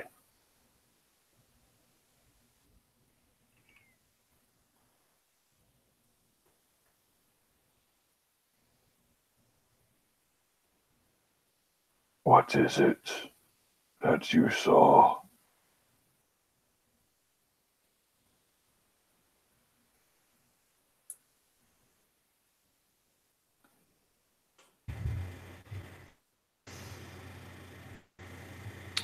Minty kind of collecting herself, looks visibly shaken by everything that they saw, and she describes this man with a half draconian face and one angelic wing and one draconic wing, and she tells him about the golden palace with the symbol of the white lighters and how it was destroyed and fell into the abyss, and the man with the hand, the draconic hand, but had the scales ripped off. And the guy with purple eyes, forgot to mention that part. And then the army of the living and the dead, the celestial army, and the same abominations that we saw on the walls of the crypt. That is what we saw. Death and destruction. As you're explaining this, there are things that you recognize, Minty. And it feels like gaps that were empty are beginning to be filled in just a little bit. You know that palace. You know you've been there before. You used to live there, but you don't remember anything else. And it's like it's on the very tip of your tongue, but you can't. There's a wall that you can't break past. And the face of the half draconian, half celestial figure, you also remember it. He is their god.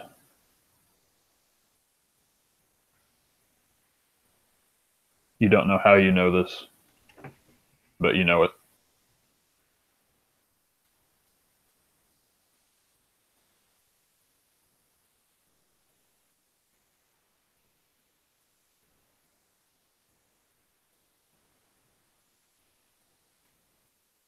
And Aruk Torukai, this ancient being, takes in what you're saying.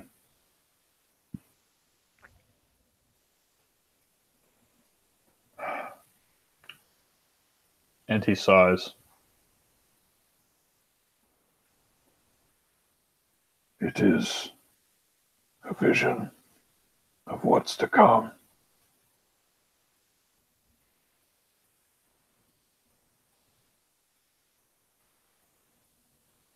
What say you to this, Illigith, Nyoki, Menti?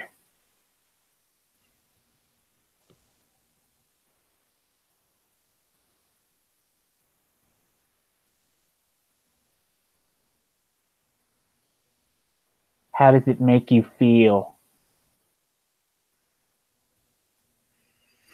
I feel no closer to finding Malvadrian, Illios says, frustrated. And Minty is still pretty shaken up by everything that kind of occurred, and I feel much worse than before. Bleaker. But even more so determined to find Malvadrian. Please. You must help us find him.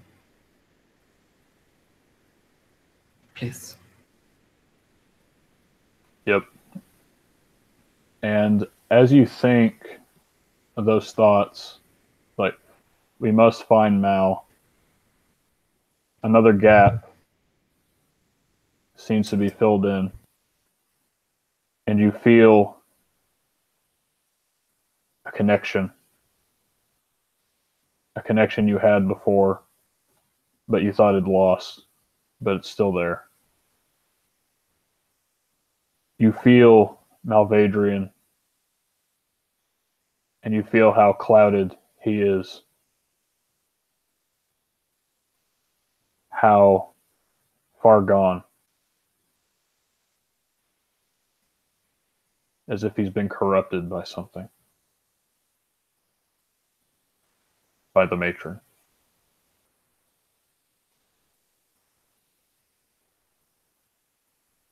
And you felt that darkness before. But you had hoped he would overcome it. And you feel a tugging sensation. You know how to find him.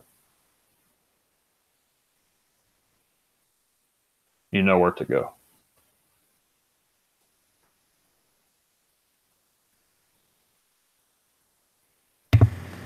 Minty kind of becomes even more morose.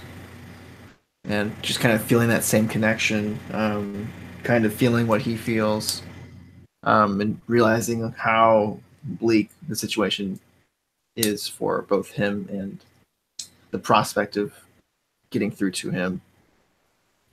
She kind of turns to Illigeth and Yoki, and she says, I know where he is. I know how to find him. But he's not going to be the same Mal that we knew before. He's clouded, corrupted, different, more controlled by his darker instincts. The matrons did something to him.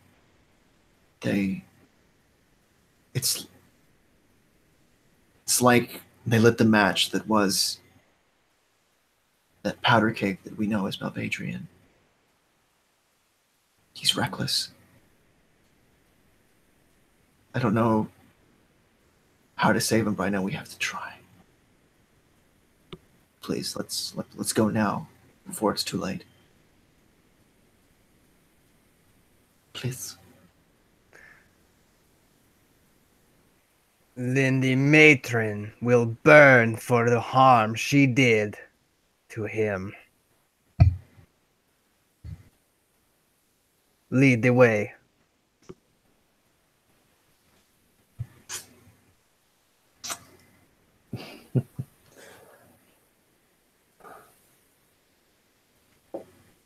I think that before you leave, you might require some assistance, no?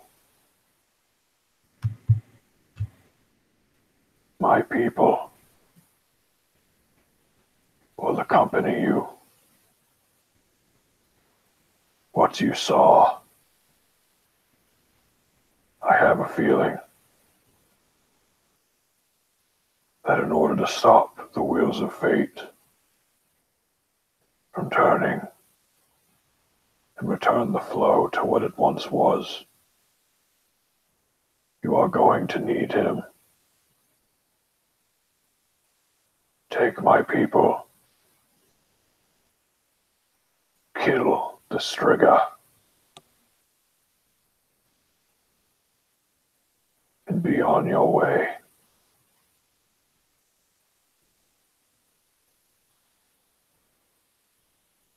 And that is where we are going to end tonight. It will be done. We will never forget their sacrifice. Wait, what? No, we'll forget. All right, that's the end of the broadcast. Bye-bye.